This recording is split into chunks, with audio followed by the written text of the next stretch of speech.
he was like, oh, he got dragged out of the VFL. So in 2019, he got dragged out of the VFL granny to be put on like for the grand final, the AFL grand final, and then he didn't get used, and they gave it Dimmer Pickett, and then obviously Pickett, has that game, right? Yeah. And so he missed. Yeah. So Ross missed out on the VFL grand final, didn't win it, and then missed out on the AFL. So he didn't play on either. Didn't get a flag, didn't get a medal, didn't get anything for the V. And I was like, "Fuck, has he been around that long?" And then I looked at it. He's 25. I thought he was younger. Yeah, he's no youngster. Oh, Jack Ross. Oh, we are live. I'm just making sure. No wonder he's decent. We're green lights. Yeah, I just did my update video then and put it up, and yeah, he was a talking point because he came up in my filters, but I was like, we might get into him. I'll just make sure we're all green lights. Yeah, no, he will be probably coming into my side soon. Maybe not this week, but I think maybe late. We are running. Welcome back to the live round stable. Not empty. Let's just get straight in. Yeah, let's just get straight into it because a few topics. And I do just want to get past my quick round review briefly because this is probably my worst week in 2 years. So I'm going to go through mine quickly. It's a bye round, but it's not like this is a normal round. Bye round with two teams. Oh, yeah, it's a funny week. But 1665, right? A round rank, I haven't seen these numbers in a while, of 118,000. I reckon I lost to people that aren't playing anymore. Generally, to be 118,000, I reckon there's teams out there that aren't playing anymore and scored better. It's just you know what it is? It's just teams that are oddly like constricted. Like they're just made with the most average players, but because of the bye rounds, they've had a good week. Like even the guy, if you look at the guy that had the best, I bet he had Erasmus. Oh, bro, I'll just click on it right now because I've got it in front of me. I'll tell you the team of the week. You'll have a crack up. Team of the week. I don't think winning one overall, getting the 50. I can't say that's luck. Team of the week is pure luck. The $2,000 a week. This team of the week, bro. He got 2,131. 39. Sorry. His overall rank is 63,000. So if I have a look, his overall rank is 63,000. Look, you and I are better than him. Like team of the week is just that $2,000 a week. It's actually a good little look. So like he had Josh Dacos who finally turned up, and most people traded him out. He's still got McAndrew who turned up. He had Murphy Reed, Bolton, Pickett, Petrarca didn't do anything. He had Lockie Neal. Like he's got Heaney. Like, it's actually a decent side, but then his bench is absolutely atrocious. So, like, he only scored that, like, because he's got Burton on the bench, Edwards, like, McRae, Zakeltelski, Dara Joyce. Like, this guy's team is useless. So, like, when these players have a bye, like, he'll drop 1,500 this week. Like, dead ass. You know what I mean? Yeah, but he's $2,000. Well, he's probably, here's the thing, a lot of those weekly winners probably aren't even subbed. So, it's probably $1,000. You know what I mean? You almost just sub just in case you get the team of the week, so you get the two. Well, you never know, eh? You're in with the sniff. But that's basically to put the swing in. 118,000th on the week, down 113K. So I've gone from 5K to 118. That's the swing of this week. Dropped 4.7. I thought it was going to be more. I generally thought I was going to go to like 10K rank. I'm at 7.6. It's a hiccup in my charge, my goal to top 1K at the end of the buys, I'll tell you.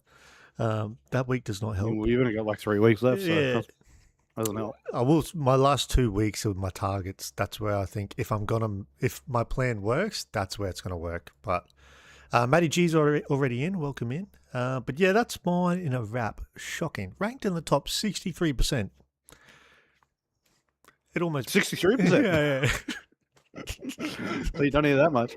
What about yourself? How did you go? Well, that was probably me last week, to be honest, because mine was, I think I scored less than that last week. This week, I got 1,809, ranked in the top 37%, round rank of 70,000. So it wasn't a great week either, really. My season rank, I'm 8,886. So still, that last week really fucked me like completely. So I'm still trying to come back. I won two of my games in my leagues, so that was good. Um, so yeah, it wasn't a dreadful week. Um, could have been better. Like I didn't. My captain, like I put Butters as my captain. Probably is like most average game he's had all year, Yeah. to be honest. So and I had a 152 in there on Johnny Noble. So that Jackson went off as well. So there could have been way better chance for more, but it's the way it goes. Like you're never going to get it right every single week. I had Bond on the VC. You dropped 106, but I didn't think that was good enough. And Butters got 96. So funny how it goes because last week I did the same and same thing happened. Yeah. So this week there will be, and I think doggies are the Thursday game. So it's either going to be them or the Gold Coast on Friday. So it either have to be a doggies or a Gold Coast player Yeah. for me. Yeah. But yeah, so not a great week, but not as bad as yours. No. Oh, yeah. But I mean, I think I was about 300 points off you last week, and now it's about 40. So how quick the swing can go. But Oh, we are currently being dwarfed by another player in our league, so we got some work to do. well, It's well, it's getting hard now. I'm eyeing off that 15, 16. That's where I've been planning to make a charge. And these 2 weeks of trades, which we'll get into, will be trying to set myself up. Matty G, before we get into our Stallion, Donkey, and Voldy, he's trading Grundy. He wants us to tell him he's mad.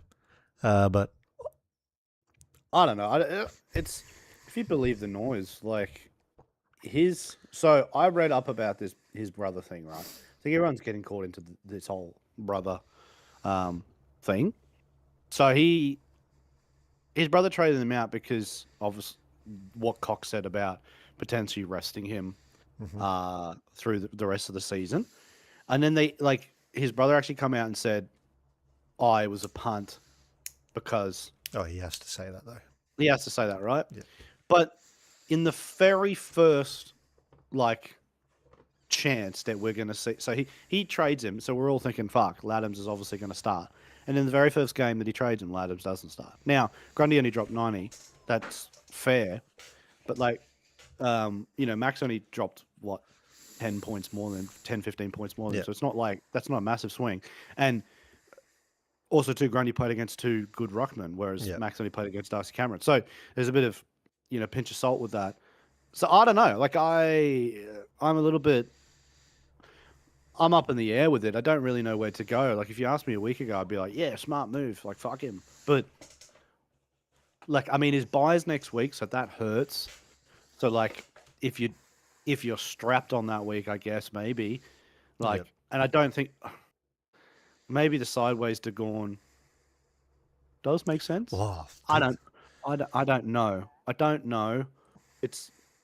don't know with any of the ruckmen. I got to be honest with you. Right now, I'm the most uncertain with the ruckman that I've been in all year. I Yep. really am, because Sherry's not looking like the player he was. Grundy's looking like he's going to dual ruck, and then Gorn looks like he's carrying an injury. So I don't know if he's going to either get rested or he'll sit forward. The only one that looks like a lock now, which is funny enough because he was the dual ruckman from the get go, is Jackson. Yeah. Yeah. No, it is. Yeah. The funny thing is, so say, yeah, I wasn't. So didn't play Laddams. So say Grody's brother has intel that he's going to get rested again after his bye. If you knew right now Grundy's got his bye next week and he'll get rested again in the last 8, would you trade him right now? Yeah. So he has to know that. That's my Yeah. theory. So he knows he's getting rested one more time. So that's 2 Yeah. games down. If you go to, so like Gorn's got his bye. Sherry's the only one that doesn't have his bye, but he's so uncertain right now. Yeah. So if you ask me the crystal ball, right, and and I'll be honest, the only reason I haven't gone back to Max is because of his buy. If Max didn't have a buy, I actually think I would have went back because I don't like the idea of it, and it doesn't look like he's coming back, like maybe just for to help Max out for a break, Yeah. but I don't think Heath is actually coming back for good. So it's funny how that's flipped. Um, and yeah, Cox has mentioned, oh, we may, look to rest Brody at some point to get him ready for the finals, which is fine. That's smart, right? Whatever. But it doesn't help us in Super. No. But yeah, so I said it a couple of weeks ago, and you called me mad. But at that time, it probably did look mad.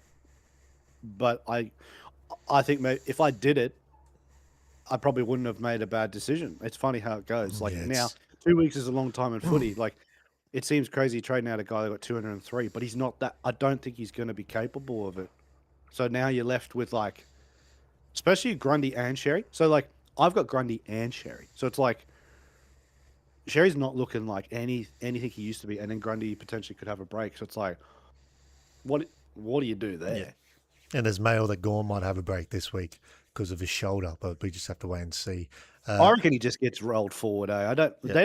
They never rest Max, and it helps for Supercoach. Bit of a twat outside of it, but he's so fucking cocky and all. Yeah, he won't let himself get rested. He won't rest. Yeah. Woohoo, come in. Welcome in. Well, I do have a ruck segment. All right, there's a few couples.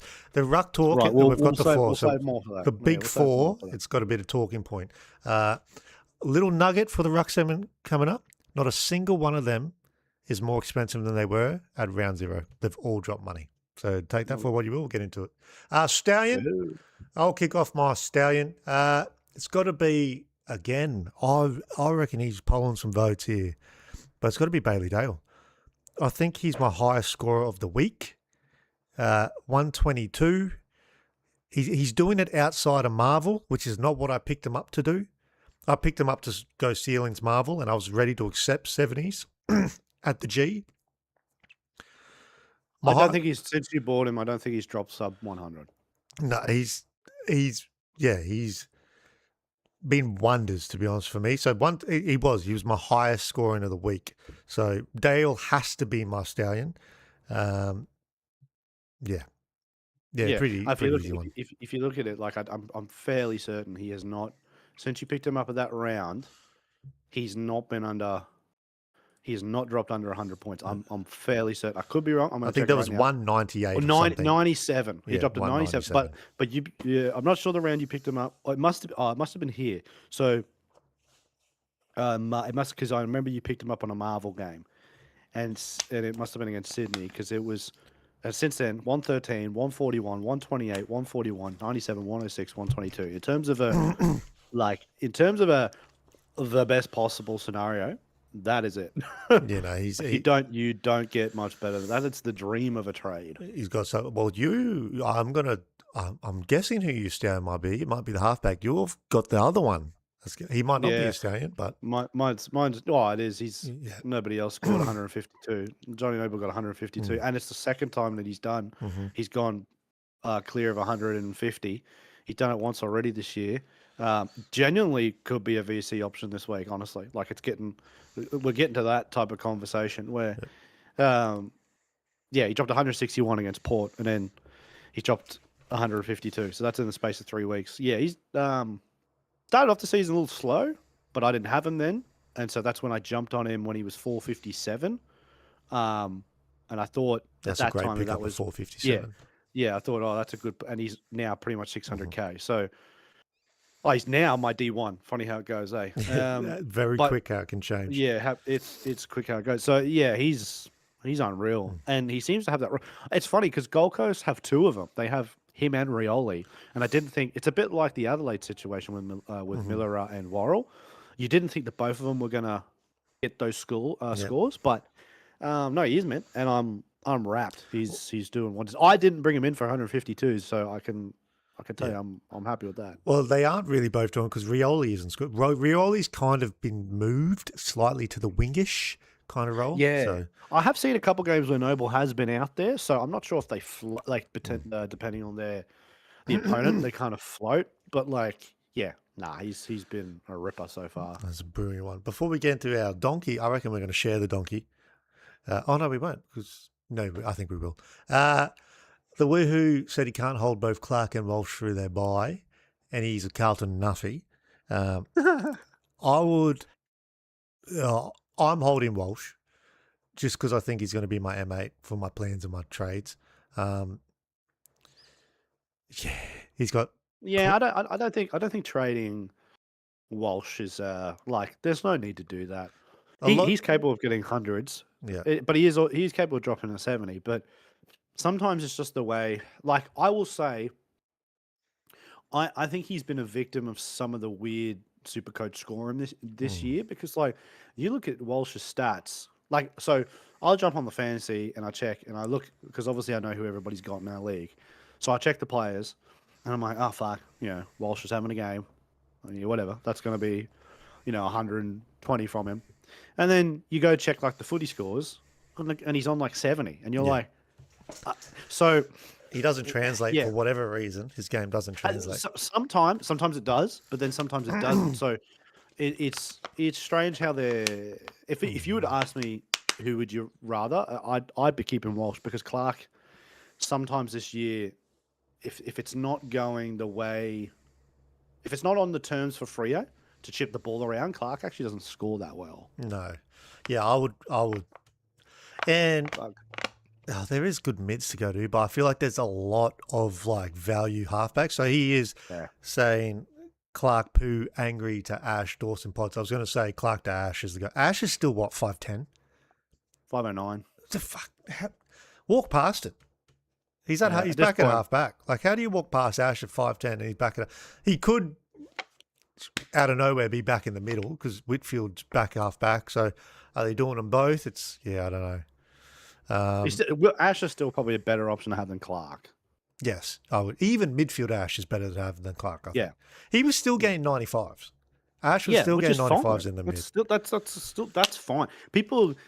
It's funny how people Walsh is a skunk regardless, Matty.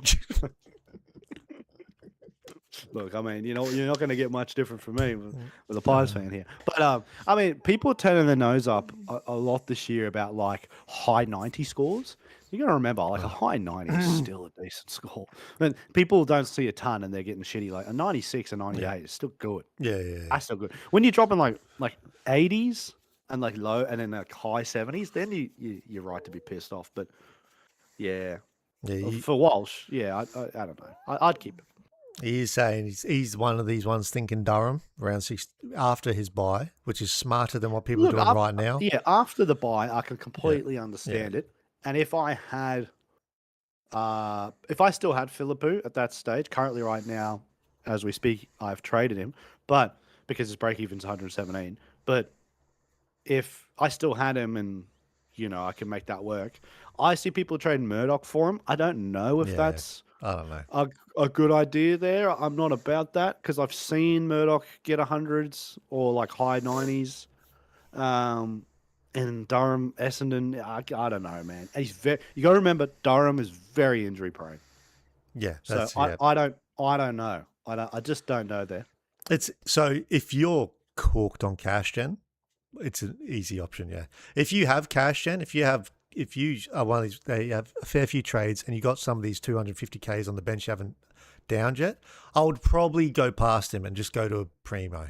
But if you... so I got a couple left and that I will go down on. And so Durham's not in my... Yeah. He's not in my scope yet. Naz and Holmes are probably the two biggest looks after round 16. Of course. 17, you can't go... Yeah, I want Naz, but I cannot go there anytime before the bye. And I'll be honest, I may not even go there after 19 because he plays straight after the bye, he plays Geelong. Yeah. So they're going to put attention to him. So he may even get around about round 20 for me. Yeah. But look, that's later talk. Before we get into our donkey as well, is that Alexley? I'm going Alexley. Wants to know if Jagger's a hold, just for forward options. I do have Jagger, and I am planning. He's in my notes. I've got my completed team in my notepad, and I'm like 5 to 7 trades away. He is my F6 over Murdoch. I'm trading Murdoch before him. Because if he's midfield, I think he could get a ton every 3 weeks. And forward-wise, F6, and he is midfield currently at the moment. And over the last 4 weeks, he's turned up twice. So I'm thinking we're going to get 70, 100, 70, 100, 70. Look, it's definitely not a bad option to have because the forward mids, some of them aren't playing full-time mid. They're sort of, playing half forward or whatever. Yeah. So sometimes the scores don't generate. So if you can find those ones, there is a player that after this week in the forward line I want to target, and I think he could be an absolute sneak because of the mail that's come out today. But we'll jump into that later, and if you don't know already, it'll be a gem for you. Matty G threw a rightful jab. He said, "Who should listen to me? I brought in Kirch." And look, that's a fair shout. Now I will just flag. Don't get too excited. It dropped to 65, bro. I brought him in for the next 8 weeks. I knew this was a bad week to bring him in. Well, I had a donut from Lindsay anyway. But if within 2 weeks from now it's 65 still, I'll take that one on the chin. But I'm hoping that North Melbourne run. Like I looked at LDU again for this week. Like the thing is I said this about Essendon. How does Essendon have a good run? How do North have a good run? They just scored 30 points. They suck, bro. Yeah. Honestly, I wouldn't be getting excited about their run. Yeah. How are they? This surely has to be a typo. How are they playing at Optus, but they're home? I think they sell. I think all Kangas sell games for money. I've heard they've talked about this on the radio. I think they sell 2 home games a year for like soft cap. That's like you can do it. Lame. This is stuff that happens that people don't even look into. You can. So technically, the 2 teams that do it to Tasmania. So we're going to Tassie this week, I think, for Richmond. You know what stadium you're playing at? Fucking Ninja Stadium. What a name. At Hobart, yeah. Ninja. So Richmond have sold their home game to go to Tassie because they need money. And so now we have to go to fucking Tassie. Anyway, we'll leave it there. In Tassie, we suck in Tassie. Lions lose in Tassie a lot. Anyway, thoughts on Houston? I've got no option. He's a drip and he's Joss and he does my knuckle in, but I've got things to do before it. He's luxury at the end. Drip. Do you know what it is with Houston? Is that the way Collingwood are playing at the moment, he will have like a 3-week period where he's crap and it sucks, and then he'll be dropping hundreds again. Yeah, he'll get 200. Yeah, like it just that's the way it goes. Like, the thing with Houston, and I think he's a high scorer when we're playing well and we're getting the wins. When we don't play well and we don't win games, he tends to like drop off. Like, it's not like he can drag us forward. Like Nick's still scoring, tons, and we're losing. You know what I mean? Like, so yeah, I don't know. Like that wouldn't. Trust me, it would piss me off, but I wouldn't be too concerned with that. Like, there's 100 around the corner. Yeah, that's with that one. It's not like it's not capable. Yeah, that's the issue. It's another Josh Dacos for me. Like, the motherfucker dropped 111 the week I traded him, and I fucking knew it. I knew it would happen. Yeah, painful. Oh, Matty G, so he lives 2 minutes from Ninja. There you go, Tasmanian in the house. 2 minutes from Ninja. Good stadium. Is it the stadium they normally play at? Is it the stadium they normally play at in Hobart, or is this a new one? I've never heard it called Ninja. Or is this the Tassie Devils Stadium? No, they haven't even started. They haven't built it. Yeah. They haven't built it. No. You might know more about it. What's it like down there in Tassie? Because apparently it has not been signed off for them to build this stadium. Well, it was signed off, but then they haven't even started it. So something's going wrong there with the legalities around it. But it has not even been approved to start. So I don't know what's going on. And they're in the comp soon, so they better hurry. Yeah, they want to sharpen it up. He wants to bet me that Durham will outscore Kirch for the rest of the year. I don't know if I want to take that because that's a red hot chance. That is. I reckon they're going to be right next to each other though. But Durham's $40K cheaper. Well, he was last week, so you're doing better going Durham. But is Durham a DDP? He is forward. So that I was going to say, but Kirch is forward. My plan is Kirch is going forward in 2 weeks. He's my move to Holmes. Draper to Holmes, Kirch forward. If he was defense only, he was never a thought, but because he's forward. That's a really good swing from defense to forward. That's the ones you dream of. There's not many of them this year, so that's a good one. We'll sneak our donkey in because we've already kind of slightly touched on it. Mine's Sherry. Are we sharing that? Yeah. You can't overlook a 43. That's done, bro. At halftime, he had 12. Yeah, that is that for a. I think I said it to you. That may be the worst score I've ever seen from a player. Like you got to think about the value here and what he is capable of and what he's done. To drop 12 in a half a footy when you realistically, like most weeks, you're a 670k ruckman. You dropped a 12 like that. That's inexcusable. And if I didn't have more faith in the man, and if his run wasn't as good, he may have been gone. But there's just too many more important things to do than get rid of Tristan Sherry right now. But if after this 4-week period he has not turned anything around, and like it's still around these like 70s and 80s, like, but the point is, but then he won't be worth the trade. So it's like, it's really kind of like you're stuck with him now. He is completely fucked his break even. I think it's like 2. You know what's funny? Brody Grundy's got a higher break even because of his 203. Because his 203 is in his last 3. Yeah, it's out of his system now. So. Yeah, it's out. Yeah, so his break even is 219. Yep. And for Sherry's is 188, and Sherry dropped to 43. In fact, Sherry's break even didn't change from last week. It was 188 last week. I don't think he's getting anywhere near 60k in 1 week. It's painful. That ain't good. Yeah, look, see, it actually made me feel better about Kirch because like I saw Kirch at 65. I was like, like I said, this wasn't the week I was expecting anything. But then I scrolled down, I saw 43, and Kirch survived for me because I couldn't. Yeah, I couldn't believe when I saw 43. LU got 79, so somehow got 79. Well, you're not scoring well when you get not when you're an inside mid as well. Like, you know what I mean? Like inside mids feed off those taps. So, I mean, and the best player of all only got 86. So, I mean, when Sheasel's dropping 86, you know your team's not good because Sheasel's a walking ton. Another question is Baz and Heaney a must at this time? Or do you reckon? I think... this one's good question for me because you have Baz. So I think it's I think it might be better to ask the person that doesn't have him as well. For me, me and Jack have the same thought, mainly because we're in overall league as well. But head to head, I probably still think the same. Round 16 is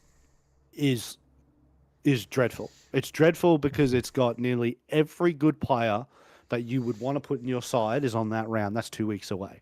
So Heaney and Baz are musts, 100%, but not with their buys. I would wait. I want Smith, personally. I'm waiting. 1, because he actually will come down in money, and 2, because of that buy. And because I think 5 is the absolute cutoff number. We spoke about it last week for players on a buy round, especially that buy round because that's a bad one. I've managed to get it to 4, and I'm very happy with that. So I can't go any more than that. After his buy, though, 1000% he is my first trade. Even if I have to pay up, because Bailey Smith will be one of these guys that he will now come down because he's had one average. Well, I say average week. He still dropped 105, I think, but because of his break even, he just has to be that guy that you get. Heaney's different because Heaney has higher ceilings, but he drops more 90s and 80s than Bailey Smith does. But Heaney can get you 170s. So he it's can a hard 200s. Heaney can score like a ruckman, which is he can. So you're not wrong in any way you go it. If you don't think that you want Smith, I would just wait wait another week because Heaney's going to have a bye next week. There's no need to go on him this week. You're just going to waste. Yeah. You're just going to waste it. Just wait. If you think that you want Heaney, just wait till after next week and then you can get him. But personally, I'm gonna wait to Smith, and then Heaney will be a luxury trade for me if the time comes after that buy. But I wouldn't be doing it now. I just think not around their buys. I think it's silly. You'll just be wasting it, and then you're going to be down that player when you could have just had another player playing on it. See, Heaney's very tantalising to go into that round 16 buy. So he has his buy, and then if you bring him in after his buy into round 16 where everyone's hurt, Heaney owners... Oh, that makes sense, yes. He's going to be a great have for that buy as one of the uber premiums, especially if he drops one of his 150 pluses. But I don't know if I can make it work for me. But Yeah, that's the thing. You got to. And they play Brisbane at the Gabba, so you just know that that's going to be a great game. yeah, So yeah, you'd expect it to be free flowing and shit like that. But yeah, see, I'm looking at the games, right? Oh no, we'll wait to the segment because there's more to talk about it. I was about to talk about Grundy again. We'll knock off our Voldemorts. Yeah. You want to give me your Voldemort? Who don't you have that piss you off that you don't have this week? Yeah. Do you know what? Like, it pisses me off not because he dropped an amazing scoreline. Like, it pisses me off because of the price and the timing. And it's Lockie Neal. 138. Timing's painful. 520. Well, he was less than this because he went up. I think he was a bit lower, right? And I just couldn't go there the week just gone because of his buy. But fuck me, is that a low price for such a premium midfielder? And he's 111 break even again this week against Richmond. I can pretty much guarantee he's probably going to get that. So I'm hoping in it. And the problem is he plays another game. So like, he's probably going to be like 550 by the time after his buy. And then it's like, fuck, that's probably too much. So the time to get Neil was probably last week. And now he's probably going to get out of reach. The only other one I would say is Wilmot, because I fucking flagged it 2 weeks ago that would be a Bailey Dale. And he was 450. And I went Wilkie. Now, I don't think that's a bad decision. I still think Wilkie will be fine. But in hindsight, they're both going to have a bye. And yeah, Wilmot's just turned into... I'll be honest, I didn't foresee the Coleman injury, and I will be honest, I thought Coleman would have a bit better of a role instead of what Wilmot's got. But now Wilmot's got no Zorko and no Coleman, so he's got literally the cream of the crop. And now he's already 520. So like, he's now got to the realm where you can't get him. You just can't get him. And his break-in was 49, so he's going to get close to 600,000, and you just won't be able to get against Richard. He'll be 550 after his buy. The only thing I'll say about Wilmot is bringing him in, say you did it, it'd be great for 6 weeks, but then for the last 4 weeks of the year, or 5 weeks, Zorko will be back. But do you think Zorko's going to return into the form that he once was? I don't know. Maybe not but he'll return to his role. So you think it will inhibit him late, whereas Wilkie's got, and then you'll be stuck. So Wilmot will, and then and Wilkie's role's not going to be taken off him. He's locked that role for the rest of the season. Yeah, so I don't think. Yeah, it's one of those. There's another player in the exact same scenario, and I'm just blanked on him. It's this scenario where if you bring him in now, you've got. I'm not going to be able to get it. Yeah. But yes, there's another one, same scenario. Someone else is returning, yeah. Yeah, and their role's going to change. Anyway. Well, my Voldemort is probably it was actually a little bit of a hard week because it's not going to be like you can't say Neil Erasmus because no one ever fucking thought about Neil Erasmus. No, but it's probably going to be Dawson. One, because I thought that was a 140. I thought he's got gypped with 114. I was watching a fair bit of that game. Hold on, didn't he score like 3 goals? Yeah, so I want to touch on this quickly. I've flagged it briefly in a message. I've also flagged it in my video. How has he dropped 114 when he scored I'm fairly certain he got 8 tackles, 3 goals, and 20 touches? How's that a 114? There's been a nerf. I've flagged it. There's been a nerf. How Gorn's 46 hitouts and 20 touches is 109. That was 180 5 weeks ago. How Dacos's 235 was 113. That was 155 weeks ago. There's so many scores. I'm looking at stats. I know I'm looking at surface stats, but still, they were 150 to 180s 5 weeks ago. They're 120s across the board. I mean, the biggest one of the bunch is Wardlaw. What happened to Wardlaw? Yep. I still need an investigation. That makes no logical sense to me. And people go, oh, it was his contested possessions. Bro, every midfielder had more contested possessions than him. It's not like he had 17 contested. No, He had 9 and he had 7 tackles, not fucking 17. Because when I saw his score, And when I first saw that he was top of the fantasy, I was like, oh fuck, he must be having. And I saw his disposals because on footy schools you see the disposals right there, and I think it was 11, and I was like, oh fuck, 11, that's not good. And I was like, oh, he must have like 18 tackles. Went across, I saw 7, and I was like, hey. And then I started to go through it. His disposal efficiency wasn't even 70%, and then I think he had like 4 turnovers, and I genuinely. I need an explanation. I cannot understand that score. He was the highest scorer for North Melbourne. I genuinely do not get it. I think he was just under Daniel, but yeah. No, the biggest thing... fair enough. But like, yeah, that doesn't make any sense to me. He was 8 points off Nick Dacos's 35-2. Exactly. And he had 11. So explain it. I think it was 11 disposals. He turned it over twice in those 11. So 2 of those 11 were turnovers. And yeah. Look, I know Nick turned it over a bit. Like I watched the game. But Nick does that because Nick is attacking, so he'll go for an inside 50, and sometimes the players don't read it, and it's a turnover. But like, it's not like I don't know.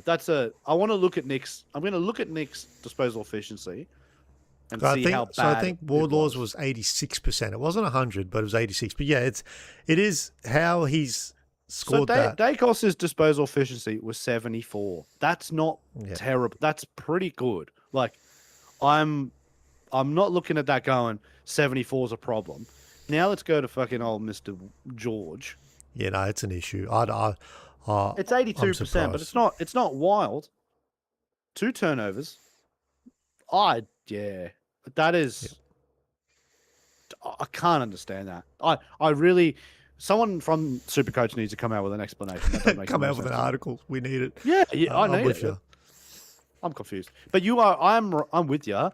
And even Supercoach Scout, they spoke about it, and they got a bit of heat for it. But people were just basically saying they were bitching, but they were saying like this doesn't make any sense. Like a lot of the scoring just feels really like low, like nerfed. From what you expected players to have. Mm-hmm. They just didn't really score. They didn't generate that. Like even for example, right? Even like Cozzy, the guy 100. had I 28. That, he had 28 and 3. He got 100. Yeah, that was 155 weeks ago. That's 150. I've seen guys kick 3 goals and have 28 and 30. Yeah, I've seen Christian Petrarca do that. Yeah. So I don't know what. I've seen that be 180 for Heaney. So exactly. I don't like there. I generally do think there has been like an adjustment behind the scenes halfway through the season, because there were some really high scores consistently, but then there was. Yeah. I don't. Yeah. Wardlaw must have had 75 bounce. Mate, the bouncers give you points. I didn't even know that. Can you imagine? That would be a stat. But yeah, my Voldy was. I think they may. My Voldy would be Dawson, just because I've liked it. I've looked at him this week, but I've already done the math. It wouldn't leave you much money, will you? No, I can still work, but it won't get me who I want next week, and we will get into that. So I have to finesse it. We'll flick through 2-game tenters because there's only 2. And we'll just breeze past Harry Kyle because that's just, why would you pay 145k right now when there's 99k in there? Oh, mate, he's in like the top 5 traders in. I don't get it. A lot of people just put break even and the top of the one goes in. So I think he's top of the break even or something. But yeah, that and Campbell Lake. Yeah, so yeah, we'll get to the mid-season drafties. But I do want to flag one more 2-game tempter to you. One more 2-game. He's not a rookie. He's not a rookie. He does have his bye this week. But Will Day has now played 2 games. Yeah, he's looking nice, eh? He's averaging 102 from his 2. Break-even's 86. He's 480k. Now, I'm just flagging. Dawson won't let me get who I want. A Will Day will. I've already done the math on that. Next week. But the thing is, I have to figure that out if I really want Will Day. We just talked about injuries in Durham. Will Day is right next to him on that bus. Oh, mate, Will Day he's leading the bus. He's driving the fucking bus. What a player when he's up. But fantastic watch, especially as an owner. I've owned him before, and you turn on Hawthorn as a Will Day owner. Oh, yeah, I'm with you. And it's honestly, good I I watch him and I think, fuck, I'd like he. I watch him and go, yeah, I want that as a player. You just go, yeah, you should be in my team, especially at the price. But fuck, it scares me. It Yeah, scares no, me it's so much. dangerous. It just smells of a you trade him in the week and he does Yeah, a yeah, shoulder or yeah. a fucking or a hip or something. But look, yeah, no, I'm with you. I'm with you. And like, it's one to look. What would he go up? No, I wouldn't even be looking at that. It would just be like, do I want him in my final team? Does he help me get what I need? I wouldn't think about his Is he price better than rising. Walsh? Uh, Boss, I would say, that's a good question. I would say, ooh. Thing is, Walsh is very injury prone too, but he hasn't been this year. Not this year. Walsh just surprised me. Yeah. It's the reason why I never went him at the start of the year. Like, it's the only reason I never picked up Sam Walsh is because I believed, I was certain, I was like, nah, he's getting injured. And he's proven me wrong so far. So credit to him. But As a player, so if I was like, say, coach, I'd take Will Day as a player. Super coach, I would go Day. We've seen his ceiling before. He's done ceilings, so I would probably say Day. He can do 150. Yeah, I would probably say Will Day. Yeah, it's just he is. I've traded Will Day in over the last 2-3 years. I reckon I'm going to say I've seen you do it. I reckon 3-4 times, maybe 4 times. I reckon I've had him play 5 games for me. I know it's a tough one, man. Because if it goes right, it is such a good. That is such a good player to have if it all goes right. But fuck, it can go wrong, and it has, and that's the issue. Because if he didn't have a track record, he'd be in everybody's team. Yeah. Well, we'll flag this quickly before we get to mid-season draftees because this was who I generally might be going next week, and they're the same price right now. It's his teammate John Newcomb. Oh, look, it's not a bad idea. It's not. He's a clearance beast. And if you really think about it, with Hawthorn, he's pretty much the only one. Oh, he's a Brownlow smoky. I'm flagging. He's a Brownlow smoky. No one else is scoring. Funny because it's funny, right? Because he isn't the best player in the competition. No, but Brownlows very rarely go to the best players in the competition. Yep. Like I'm kind. If they really change, if it's really drastically changed by the fact that they can look at the stats, then it won't be. But if they remain anything like they were previous for the history of Brownlows, the 2 players that you've mentioned, with him and Oliver, will probably be super close. And because Hawks win more, you're right, Newcomb will probably be closer. So you say that even the stats, right? So yeah, he never has 35s. But you look at Hawthorn stats, no one gets 35s for Hawthorn. So he's always the highest stat. His 25 and 27 is always first for Hawthorn. What does that generate to score? But hey, he's actually scored. So he's only cheap right now because he had 2 bad scores the last month, where he's had 149 this year, 125s, I'm looking at it because it gets me Bolton and Jackson. He's 489. That's what I'm saying. He's the same price. Jeez, I didn't think he was that low. I didn't think he was that low. I thought he was over 500. Okay, that changes. Changes a lot. It doesn't help me this week. So Dawson helps me this week. I can't get Bolton and Jackson next week, who I want, if I get Dawson. I can get Bolton and Jackson next week if I get Newcomb. But I sit without a player this week. It's an interesting little discussion, but we'll have to poke at that one. I don't know where Dawson's in my team right now because I do just want him, but I also want Jackson. So you've got the trades. You've got time. You've got time. A lot of people don't have as many trades as you.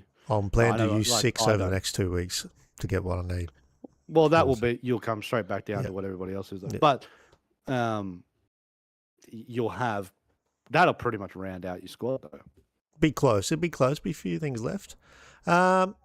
I would have never thought about him until I got my filters on and he came up on the return.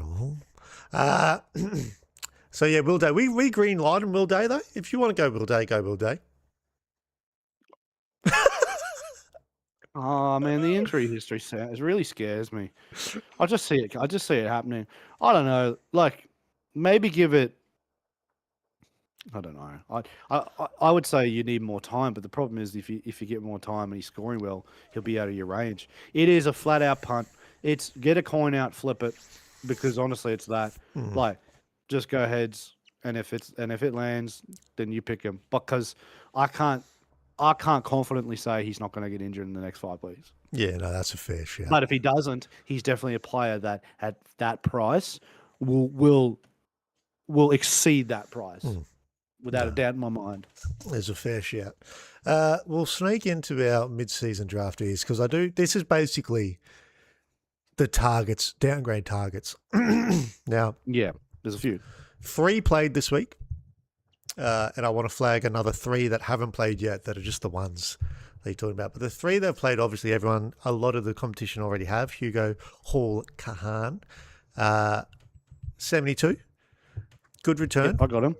I'm just so stressed about how many blokes they have coming back in 3 weeks. Oh, look, I mean, he's not there for me for growth. Like, I'm not looking to make money on that and then flip him. If it does, then that's awesome. But he was there purely at 99, and I knew he was playing. So I thought, well, he's going to give me something, and, well, it helped me get to the player that I put in this week. That was the sole purpose of it. But, it's a dangerous situation in Adelaide. But to be honest, out of the mid-season draftees, for him to get in straight up, as opposed to, like, I thought Fitzgerald was going to get in, and he didn't. Yeah. So that worries me. Oh, so he's on the 3. We'll flag that shortly. But I will. So if I want to do what I want to do next week too, it's between him and Artemis. And Artemis, you're just guessing that he'll be straight into Essendon and he'll play the rest of the year. But even if he's in Essendon's team, he just did a calf. How long is he out for? I think it's a couple of weeks still. So, but I think Hugo Hall could be out before. I'm not looking at him to go up. I'm looking at the mid-season draftees I want to bring in. I want to know they're a scoring option on my bench. I need to know I can put the emergency on you. I'm worried about Hugo in that sense, but if he's named this week, I probably have to facilitate what I want. I don't think I can go a bloke off a calf that I haven't seen. No. Even though he won't pick one. The team's better, he should play, but yeah. So yeah, Hugo Hall, I think it's green lights. A lot of people already went there. I think you can go there this week. The other one is one of your boys, the old Pods. What is the Pods job security looking like? Well, he has to play because fucking we don't have Elliot. Elliot's out for the year. Well, yeah, definitely out for this season. And it doesn't look like there's anybody coming into that. It looks like to me they picked him up for the sole purpose of, okay, we want a mature forward that can play in that area of the ground, and that they don't believe a young small will be good enough to come into that spot and say do a job. So, for example, if Bobby Hill was any chance of playing football again, I would say no, because they'd probably just put Bobby there and then play McStay and Buller as your 2, and Membry. But because Bobby is nowhere near it, it only leaves us with Schultz. And on the weekend they threw Harrison in there. That was his first game back. And he did all right, but then we needed another one. And so I think he'll be safe. I actually think he'll play the rest of the season.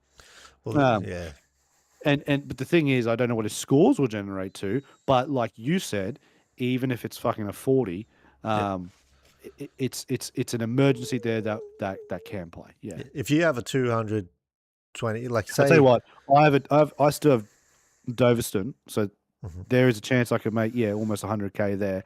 That could be a move that I look to do. See, it's a cracking downgrade from, say, if you got Artie Jones still on your forward bench, that's perfect. You make 150 on that, and he's going to play, and they're probably not going to score that dissimilar. No, probably going to score the exact same. So. Not this week though, because we have a bye, so I wouldn't do it this week. Yeah. Well, see, these aren't. Yeah, that's a fair. None of these mid-season draftees I'm looking at for on-field option. I just want the sub-emergency. But yeah, you're right. No, I know. But if you're trading out Jones, it depends. If Jones is on your bench. True. Yes. Yeah, but Jones at the moment for me is still fielded, unfortunately. And he does have the DDP. It's useful. It's very useful. It is very useful, especially with someone that has 3 rucks. That's very useful. So he's covering my mid at the moment because I have Dacos, Walsh, Ison out. So he's in my midfield now. Exactly. So that's super powerful. Yeah, because at the moment I've had to put Hall Kahan in my midfield. Yeah. So, Yeah. you know what I mean? See, even like, so that's the Jagger Smith Murdoch situation for me. I'm trading Murdoch out this week, even though he'll play over Jagger this week because it helps me. I think it's going to help long run, but yeah, that's a sketchy one. But the only other one that played, the only other mid-season draftee that played was Campbell Lake. The male is he actually passed the eye test really well. He only scored a 45, but for me, St Kilda, he could be out just as quick as he was bro. in. I mean, I jumped on Banfield and he's gone already. Yeah. So, like, you're at your own mercy there. Like, I wouldn't go another Saints player. I think it's we've fallen for that trap. You're not going Campbell Lake over Hall and Pods for me. I think it's either Hall or Pods. No, I don't think so. I think you definitely got those two. But the other three, like, was there any news on Herbert? No, so Herbert I've got here as just eyes open for it. So he's the one that you're predicting once he's in, he'll be in for the rest. He's got that vibe to him.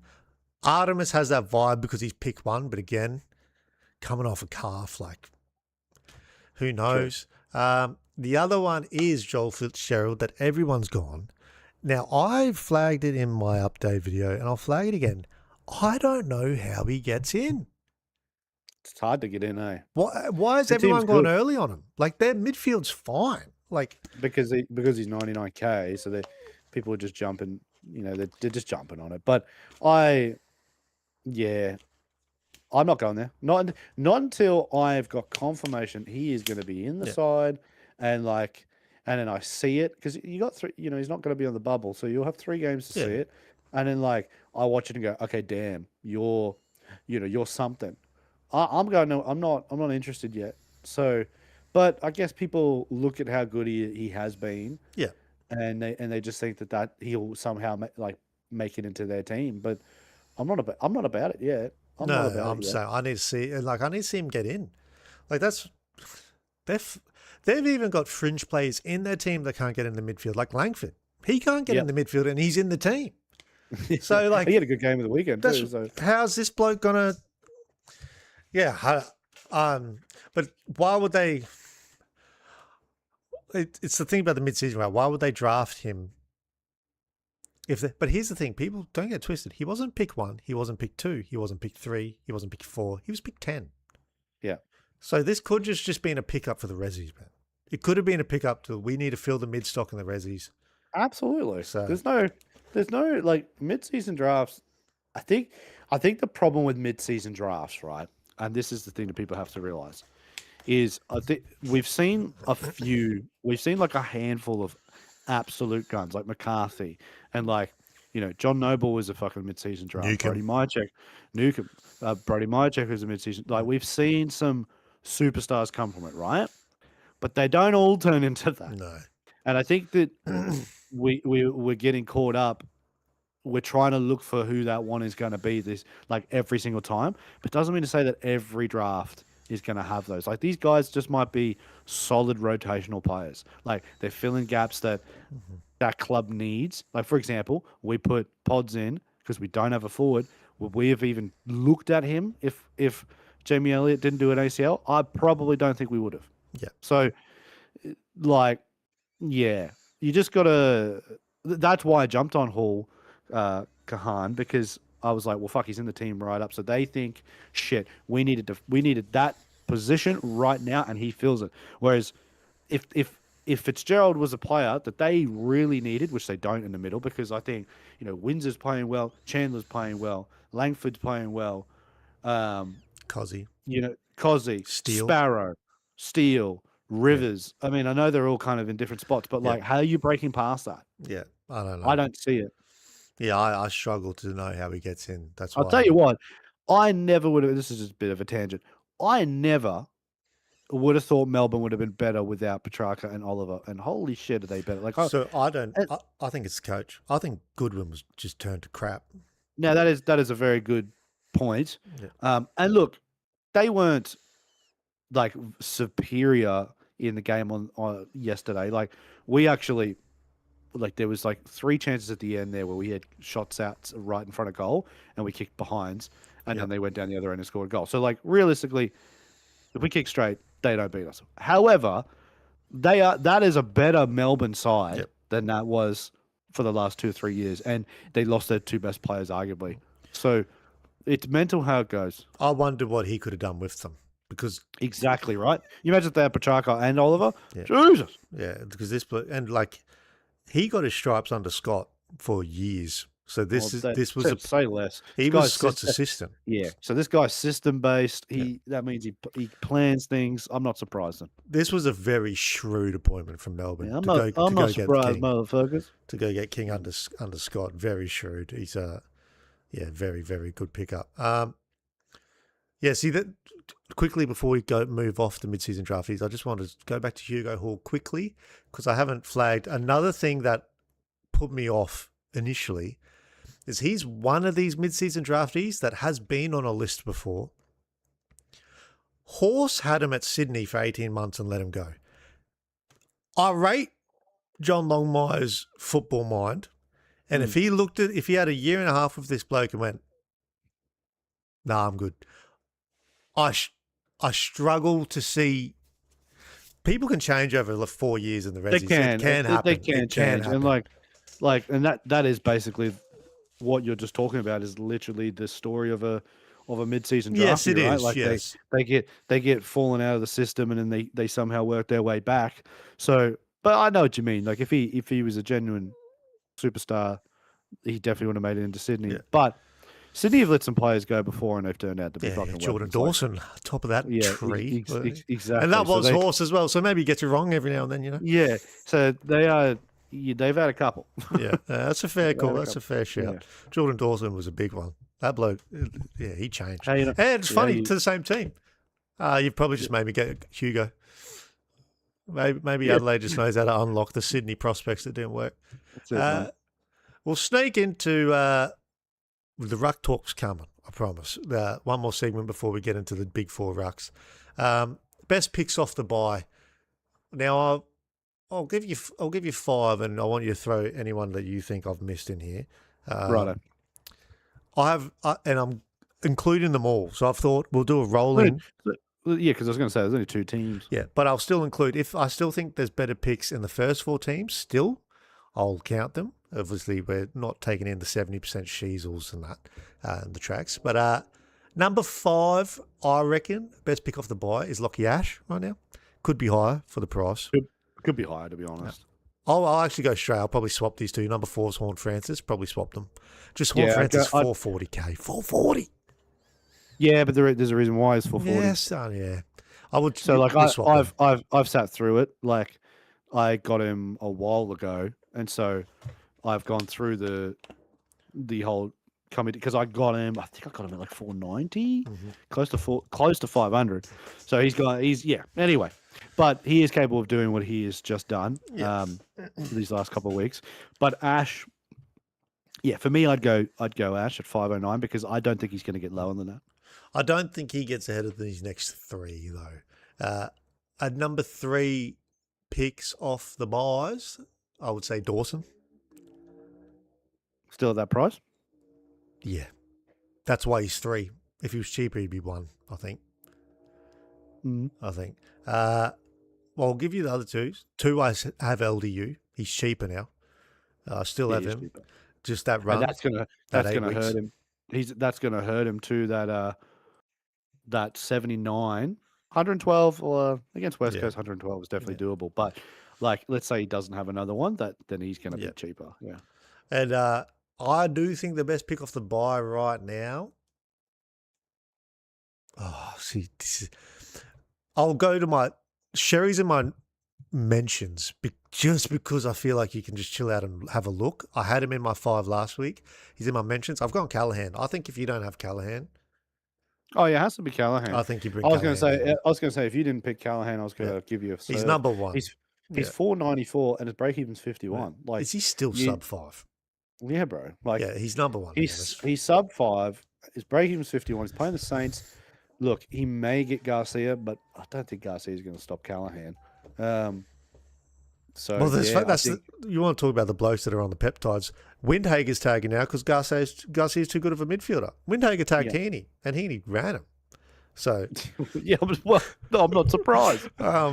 yeah, that's one thing. But yeah, Callahan will probably get Windhager, that's for sure. He doesn't handle a tag as good as Heaney.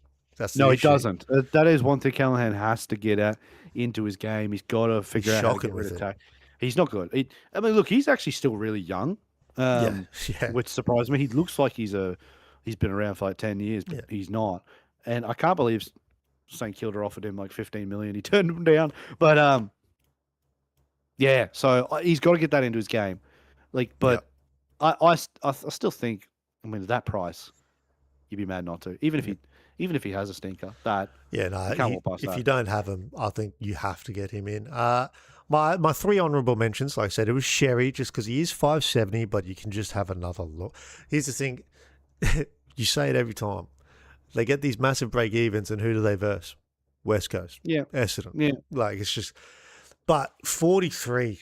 I don't know if you bring him in Grim. off It's at grim viewing. 43, It's but grim viewing. do not keep an eye on. If he goes 150 next week, bring him in. Just bring him in. I just think because he'll still be what 550. Sherry at 550. Yeah. And again, their run. So we say North London for rucks, their run is good, nice as well. Even though he doesn't have centre bounces, he's still doing it around the ground. But yeah, he's not in the top five, which is He doesn't have as berserk. much centre bounces. He still does some, but not as much.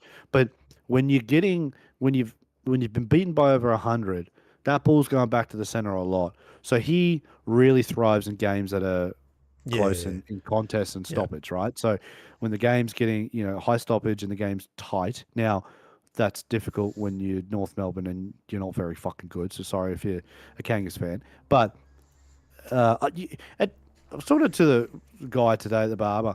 He's like, "No, how do you get a read on North Melbourne? One week that you watch them, they're amazing, and you think, geez, they've turned the corner, and then the next week they drop what they did, and you just go, where the fuck are you? Like I have no idea where they are. But anyway, if you were going on paper and previous form, yes, the next 4 weeks are like they are what you want for Ruckman specific, but it's still what I saw on the weekend, and I'll be honest, it's probably been a 3-week period.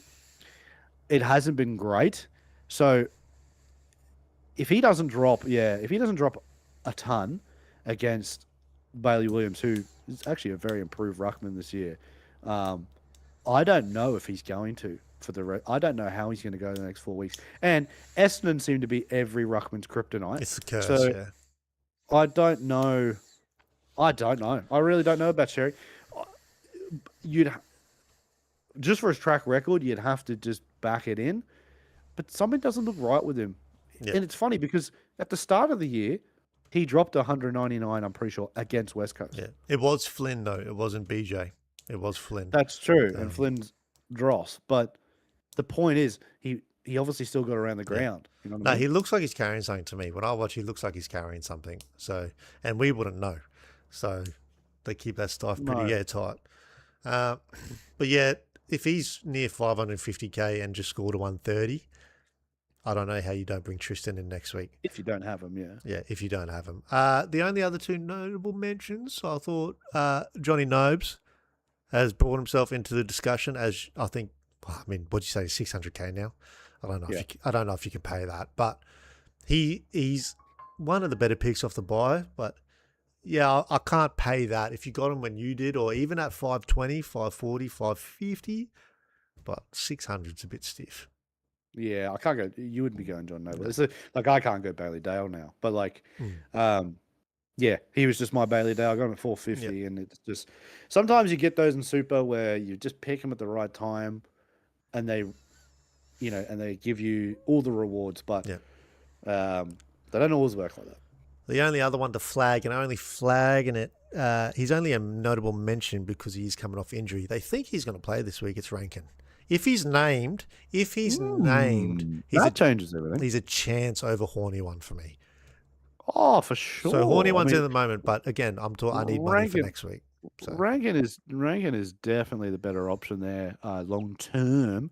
I didn't know that he was Well, we'll see the team sheets, Yeah. but yeah, that's interesting. Even if he is back, I almost do just want to look at it because I feel like he might not be straight back in the guts off a calf. Like you're No, probably you not. wouldn't imagine so. Yeah. And like, they're very rarely do they come back and they're and they have like Yeah. a 120 Um, game. so- So you could probably and he got injured during the game, didn't he? yeah, but his break even is 130. It's not like it's 180. Like Oh, I thought okay. I thought he was out. Like he dropped like a 20 or something. no, he dropped like 69. So his break even is 130. Like, and if he is forward all game because first game back from a calf, it'll be worth waiting. But he might Yep. drop another 70. But Yeah, wait, he will be worth noting. who do they? Oh, I can't see. They play the Dogs. Oh, that is fire with fire kind of game. He could even score 80 plus in the forward line. But yeah, he is I'm watching him. I want him, but I just want to get that one right timing wise. And I feel like he does a calf every year. So He does. it's in his rear view now. So I'm like, Yeah. he's done it. Sneak him in. We're here. We're here to talk about the rucks now. 4 rucks, big 4. I've got their stats here. All right. So just their surface stats of their average and their drop. So we'll start with the number 1 average ruck, which is still Grundy with 128. He's still 667k. He's only dropped 10k. This is the least drop from start of the season. He's only dropped 10k. His break even is 219, mind you. What I watched a bit of that game, and I thought he also looked off. He looked like what Sherry did. I thought he looked. I think it was Matty G in here earlier said he looked crook. I thought he looked like he was carrying something as well. So I don't know if there was mail on, like even Cox mentioned the rest again. I don't know what's happening with the rucks, but besides the young unicorn, there's been something in the juice. There's something in the fucking juice with Ruckman. I think that this, because of the way the Ruckmans are, the way the role has changed now, these big labouring rucks that are the best ruckmen in the competition, right? They can make it work, right? They make it work to their favour because they've got the ruck craft. However, we haven't seen this before, that because of the new rule and the jumping, that potentially by halfway through the season, these motherfuckers might be gassed. Yeah, because cooked. there's a lot more effort that they have to get around than previous seasons, right? Even I'll be honest, I watched that game, and I was watching Max. Kind of look fucked. Yeah, no, they Now look.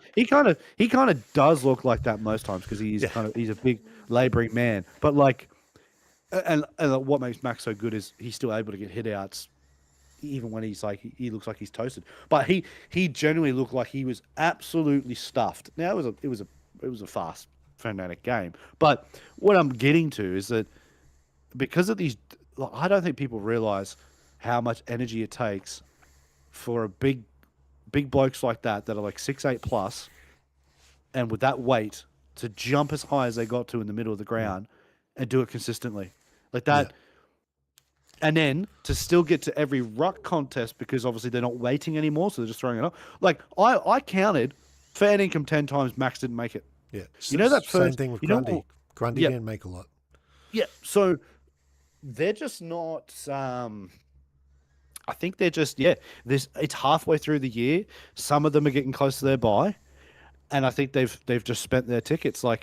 So Grundy obviously has a bye next week, and he obviously rested him because he was tired, and maybe he's just tired. Like you got to remember, like he's got the highest average, right? So he's been cooking, and like he's probably been feeling it. Like he's been probably feeling good and stuff like that. But it's probably just catching up to all these guys, and maybe Sherry's the same.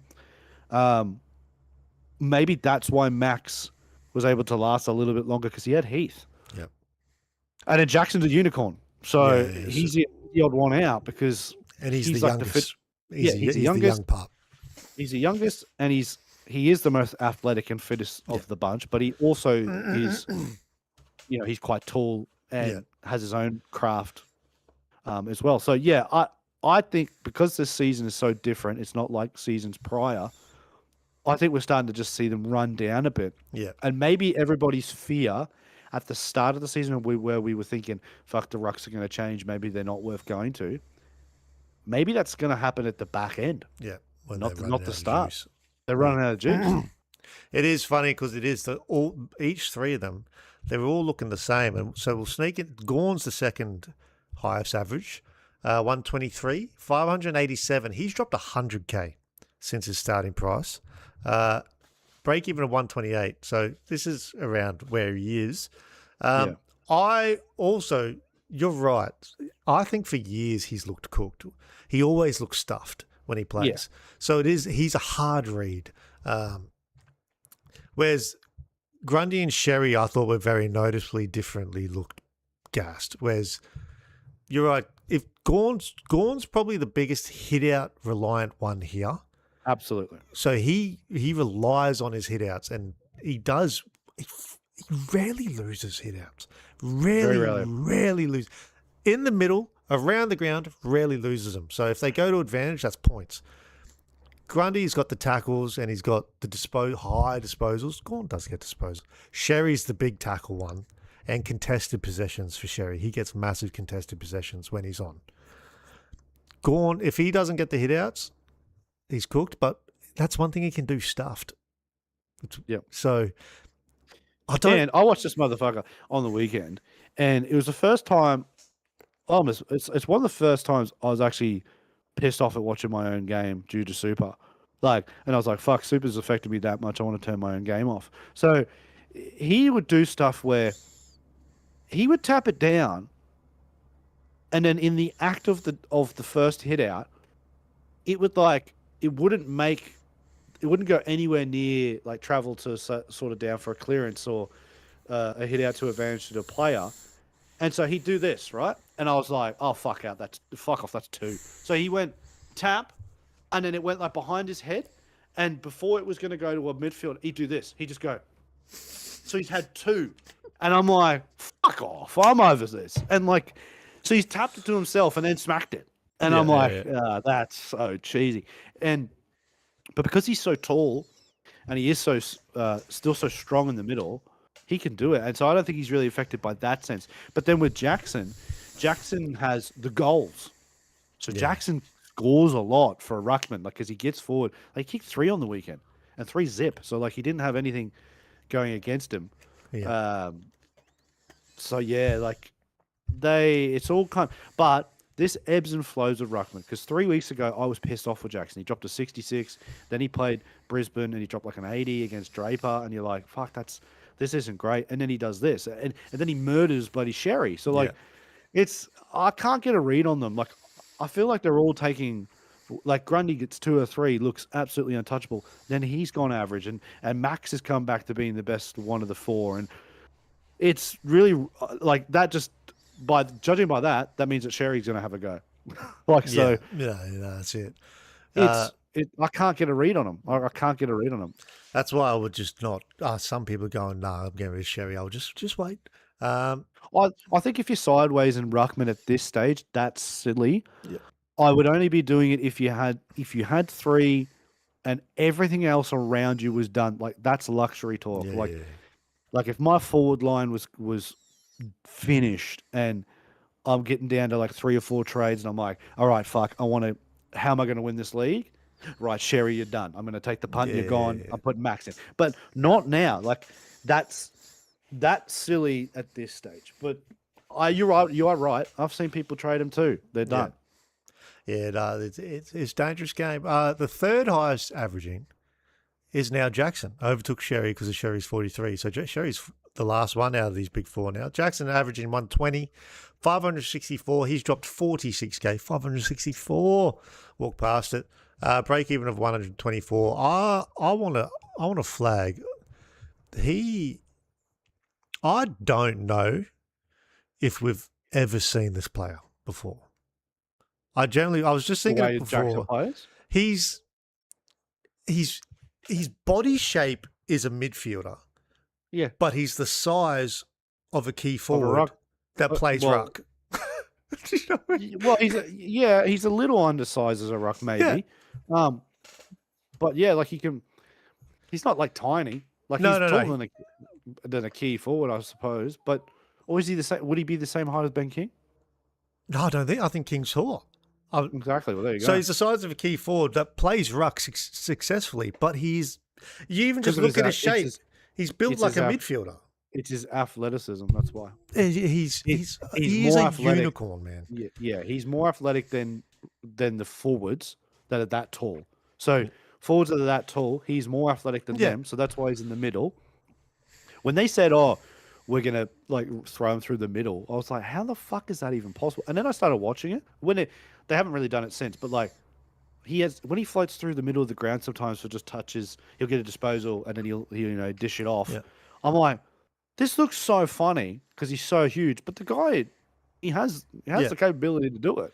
Yeah, and I do think they've just realised play him ruck, and then he is a fourth midfielder as soon as the He tap's just done. floats around. So Yep, he just floats around. then you have 4 midfielders against a ruck and 3. So It took him a bit to find that out, but I think they finally figured it out. fine. Like it And that's why become they're 12. undeniable.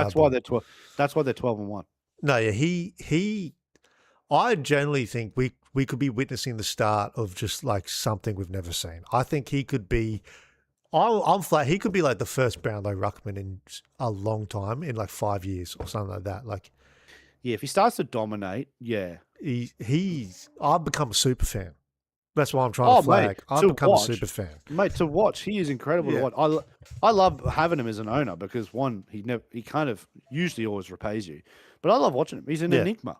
He's like, he just gets around it, and sometimes you'll watch it right, and he might not win the hit out, and you go, "Fuck's sake, Jackson!" And then like the ball rolls forward, and then the ball rolls forward, and he's there, Yeah. and you're like, "Oh, okay, he's in the next contest." He kicked a goal against Brisbane where he ran forward from the centre bounce like a midfielder and got the receive and kicked the running goal. I was like, what the that is the goals you see the Ruck Midfielders Rovers make, and kick. he's doing it. Yeah. I was like, You don't see all the moly. rucks do that. He's got the only ability. He's the only ruckman of that's got the ability to roam forward and kick the goal. Whereas the other 3 either have to take a pack mark or they get it from their own hit out and they take it from and they just kick it. But he's wild. He's a free. So I was saying earlier, he is now the one I'm looking at to bring the flex over Grundy. Also, I get a little bit the ones I want to watch. I want to bring in. I think it happens to us all. The good watchers, like Will Day, we flagged. He's a brilliant watch when you own him for the 3 games you get when you bring him in. But of course, Jackson's the same. And Grundy, his brother training him out scares the crap out of me. I'm like, he knows something. So that does scare the crap out of me as an owner. I don't like it. Like if I had, like you said at the start, if I had an inside source that would say, "You've already been rested once, got to buy," then there's going to be like another rest coming. Like a 4-week period there, would you like? If you knew for sure, yeah. If you knew for sure, then yeah. But because I don't, it's so uncertain. Yeah. I'll tell you what would really piss me off is if he got rested this week. If he got rested this week again after playing last week, with Jackson being out, that would really send me because they're because you can't even go to Gorn. Nope, I can't go to Gorn, and that would. You can't that's go to probably Smith. You can't. No, Yeah. I can't go to anybody that I would want to do. So that would be the worst case scenario. So really, for me, I just need Grundy to get past his bye, and then I can kind of reevaluate the situation. And if there's maybe more restings coming, then I can maybe look at it. Yeah. But he's just got to get past 2 rounds really, and then because rounds. Do you know what scares me? And sometimes you got to look at the matchups. So on paper, he plays Port this week, right? That really is kind of a favourable game for Sydney. He should. And then beat then they have a bye, and then they play Brisbane. What game are you resting him on if you want to? It's going to be the fucking Port game, which is this week. So I'm really worried this week. I'm going to have to be. I got Thursday off, so I'm going to have to be red hot. But the thing is, I can't because then if I bring in Gorn or if I go to Sniff and I just run the 2, and I say fuck it, I'm going to be fucked 2 weeks later. Yeah. So you there's can't go Naz, can't go Gorn, can't go Smith, can't go Bont. If you didn't have him, you have him, but you can't go Bont. I really have to. I really just have to maybe sit on it. It's really, yeah, it's gone from 4 weeks ago, me looking like an enigma having Grundy, to now 3 weeks later, it flipping completely on its head, going, shit, if you have Grundy, it's now awkward. Yep. Like that's how, talk about a pendulum of going from absolute, oh my God, if anybody has him, that's dangerous, to, oh Yeah. shit, well, Yeah. now it's awkward to have him. See, I could go absolutely crazy and, and trade him for a midfielder, but I don't know if that's Yeah. Neil's got that's his bye to silly. come. Smith's got his bye to come.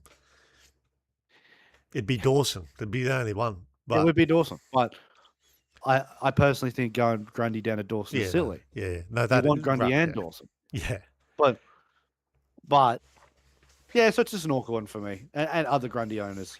I'll tell you what, if and it's funny how it goes, right? Because if we didn't have the mail that his brother traded him, none of us would feel this way. no, We'd probably just look at the 90 and go, oh yeah, whatever. He got rested and like he's come back after the rest and just has probably lost a bit of momentum. But because his brother has traded him and now come out and just said, oh, it was a punt. I've taken Fuck up. the punt because um of the dual ruckman and stuff like that. Like that just doesn't seem. But I will say this: it was very interesting that Laddams didn't play, because Yeah, at the very first chance after Grundy being rested, that everybody thought, "Fuck, he's going to dual ruck." And when the team sheets were released, he was in. Um, he doesn't make the team, so it's very odd to me. That one was strange, particularly against one of the only teams that has two rucks in St Kilda. If there yeah. is a game that you're going to do it, it was that one, and he didn't do it. I don't think he plans to play them together at all. I think it'll just be the swap, which is all Because concerning. yeah, But that's almost worse, right? yeah, Because you'd rather them play. Because I didn't know prior to the game, and I looked at his 90, and I was like, oh, 90 for two rucks, that's all right. I'll take that. that was so. And then I started going through I checked the hit outs, and I was like, where the fuck's Laddams? And then I was like, he's not even playing. Yeah, emergency classic Oh, Sunday bro. emergency gear. They sneaked that one. We've already gone over Sherry pretty extensively, but we'll just cover 119 average. It's funny, it's still fantastic. 570k dropped 116, break even to 188. So two of these rucks have dropped 100. But yeah, like we already flagged, you could probably wait just to see if people saying they need to see something against West Coast, and then if they see it, then get them. Because he's 20% owned. He's not massively owned, so No, because people have jumped off it. That's why. And a lot of people didn't get him back after the 3 weeks as well. They So just dipped it, eh? yeah, Yeah, true. When he was Yep. suspended, a lot of people didn't get him back. So that's that one. I can understand that. Before we get into take one, leave one, I have just added in just a little nugget of captain choices we could look at this week. I think, Yep. like you said, you got the Thursday, Fridays, pretty much just where you cover the VC. I think you're just looking at Smith, Bont, Dawson, Smith Bont is the VC, isn't it? Out of the people you got, For you, I mean, I don't want to be fucking doing myself a disservice here because I'm playing against you, but I'm so surprised you haven't at least tried once of VC on Dale. it's because he can drop seven. Like he hasn't done it, but like the week. I mean, it's a VC, so you can burn it, right? That week I said I was going to put the C on him. He did the 140, but I know what you mean because you always want to do a VC. No, it's oh no, it is at Marvel. Yeah, so there's a chance. It's Adelaide too. You want to do, yeah, your VCs. You always want them to try get as much as you can because then it takes the pressure off the C. Because it's funny how this goes. Like, I don't know about you, but nearly every time that I've got to do a C after the VC doesn't work, usually most times it does. It doesn't go better. Yeah, it's hard. Yeah, you just always get it wrong because there's so much option, and you're like, "Fuck, who do I go?" And then you get it wrong, right? So most cases you want to try and get that VC right, and those usually the first two games is a good round to do it. Now, you can be super ballsy. I've seen people do it. They leave their VCs to Saturdays, like if there's favorable games. And that's gone this week. If you want a VC gone, If there was actually, I'll be honest, if there was a week I was going to stay off Gorn, it would be Yeah. this one. I would just wait to see the team sheets. If Heath is back, Yeah. I probably wouldn't do it. That means to me that Gorn would just sit up forward, probably due to the shoulder and Myercheck being out. Look, he could still score 100 against Essendon because their defense is useless. But yeah, I don't know. It wouldn't be a 150. That's what I'm saying. And but are you going past Smith and Bont the nights before? You're not. You're not going past no, both of them. I'm not going past Bont. No. I'm not going past Bont on a week that he's not getting tagged. I'm not doing it. Yeah. No, Now, look, I say that sometimes some games this year have shocked the piss out of me, and sometimes they get a runner, right? Like some teams just randomly throw, like that time where Geelong randomly threw someone on Houston. I just almost got sad. Yeah. But so it is possible, I suppose. But I don't think Adelaide usually tag. Bont got a bit of attention against Hawks that he usually does. So you would imagine, he'd probably be a safe one. You probably just Richards is probably a shout for people that don't have Bont. If you got a Richards, probably not a bad shout against Adelaide either. Is Adelaide right? They're playing, correct? Yeah. But if you have Bont, you got your VC and Bont over Richards. Now going into your C, say your VC doesn't work. I've listed Gorn, but then again, you're right. He's low on the list. LDU, I would say, is an option for your C going into the Saturday. I don't know. That's a tough one for me. And could I be as bold? Now this is the issue. If my VC doesn't hit, could you captain Sherry after a 43 against West Coast? If your VC, I don't know, bro. Like I don't know. Like if your VC was that bad, like if it was a sub 90, right? Sub 100 really, because that's what you want. Like so. This has happened to me the last 2 weeks with Bond, so I'm learning my lesson. He dropped 109, 106, and I burnt it, and then I got less. So I'm not anything that Bond does now. If it's above a ton, I'm going to take. Yeah. But I couldn't. But if it was a terrible score, barring an injury or something, and he was your only option, maybe. But like, I've got Grundy. So out of the two, I would probably lean towards Grundy if he's playing. Obviously, he could get rest again. Call. But I'll tell you what.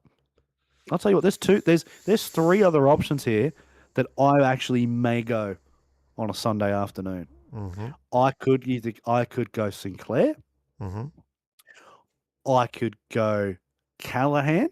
But he might get attention, so I may step off that. So the only other option, I'd either go Sinclair or I might roll the dice again on Oliver, because that game against Melbourne was just a bit funny. But I reckon I don't think he's going to get a tag against St Kilda. They'll tag Callahan if they're going to tag anybody. Yeah. So, and Sinclair always turns up. You could go Ash, but Ash doesn't transform into massive scores yet. It's not captainable. No, I don't think. I am seriously, but I'm nervous because it's Geelong.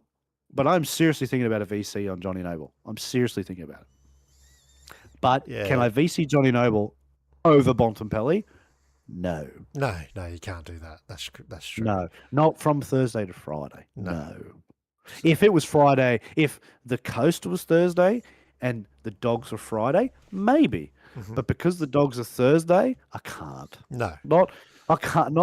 Not with the potential of a 160 from Bont. No, you can do it. No, you're right. See, I could VC Dale and then go C into Smith on Friday, but. That's ballsy, but you could do it. It's ballsy. I'm comfortable. See, because the other option is VC Smith. Now, I probably won't have to use a C, but if I do, it's probably old 43. So you're gonna go it. That's probably like you said. I'm worried about Gorn, especially. I think Heath comes in. It's just got the smell to it this week. Like you said, Myercheck down. He doesn't usually. It's weird, right? They don't usually say shit if they're clean, but the fact that the shoulder has been spoken about and he did look tired, would suggest that they're probably going to, and it's Essendon, would suggest. I don't think they'll rest him, but I think they'll probably. I think if Myercheck didn't happen, I think they might have hard rested him, but I think you're right. It'll be a full forward, sit in the box, get a couple of snags, but not captainable. I don't think. Yeah, Sherry You wouldn't. might get it. You wouldn't. I suppose you don't have any, but I was going to say, I mean, if you have Lockie Neal, that's probably a good shout. I don't, Yeah. but if you have Lockie Neal, that's a good shout. You got Sheasel, but West Coast have been doing funny things lately, tagging. Oh, Murdoch is going to Sheasel, Yeah. 1000%. So I don't think you can do it. So, and they've got two. They got Murdoch and the Hoof. He's been tagging. Hoff, they call him. Hoff. Yeah, he's been tagging as well. So it's like I don't know if you can go Sheasel. Yeah. Oh, Kirch? Quit now. Yeah, I would stay. I'll be honest. I'll stay away from. I would stay away from players now on that are against West Coast. I put Butters, and he got 96, and he was one of the most reliable players. Yeah. Yeah, no, you can't. Against West Coast, they're not unless they're the ruckman. But we'll see. Unless they're off a 43. Well, we'll sneak into take one, leave one before shower thoughts end. And I'm cheating for the first one, leaning off our segment. It's take one, leave three. Sherry, Grundy, Jackson, or Gawn. You can take one for the rest of the season. You got to leave the other three in the dust. Only one. One. What happens if you have three? One. Jackson. Yeah, I'm the same right now. That's bizarre, isn't it? Right now, no. If you asked me 2 weeks ago after the 203, yeah, I wouldn't even hesitate, and particularly at that point because Jackson had dropped to 66, I think, when Grundy did a 203. But that dismanaging and bullshit worries me. Seri looks like a spud, and Jackson has been pretty consistent. Yeah, I'm the same. Especially he's the price. He's the cheapest right now. He's the cheapest out of the four. I know, and that's so. Yeah, you'd be mad not to. Yeah, I'm the same. Archie Roberts or Johnny Noble? I will say this: I would be concerned. I mean, I'm not concerned because I got him, and I think he'll still turn up. I'd be concerned if you didn't have Archie Roberts at this point, and you were seeing the positional change. I don't like that. No, I hate it. Now, their new coach, look, he could change players. He could put another player there every week. Who knows? Mm-hmm. Maybe just trying to figure it out. But that's concerning that Merritt was off the half back and Roberts didn't have that. Like, if Roberts had the touches that Merritt had, he's probably getting 140. So that's half. History would say Roberts, but I'm bullish on Noble. I think he's having a good year. I'm gonna go Johnny Noobs. Yeah, he has much more security in that role, that's for sure. Just quickly before we go on to our next one, Bont or Dawson VC? I think we're both happy to say Bont there for the woohoo. Yeah, Well, one I got Bont, so I have to. Yeah. But the thing with Dawson, quality player, can get you 120s.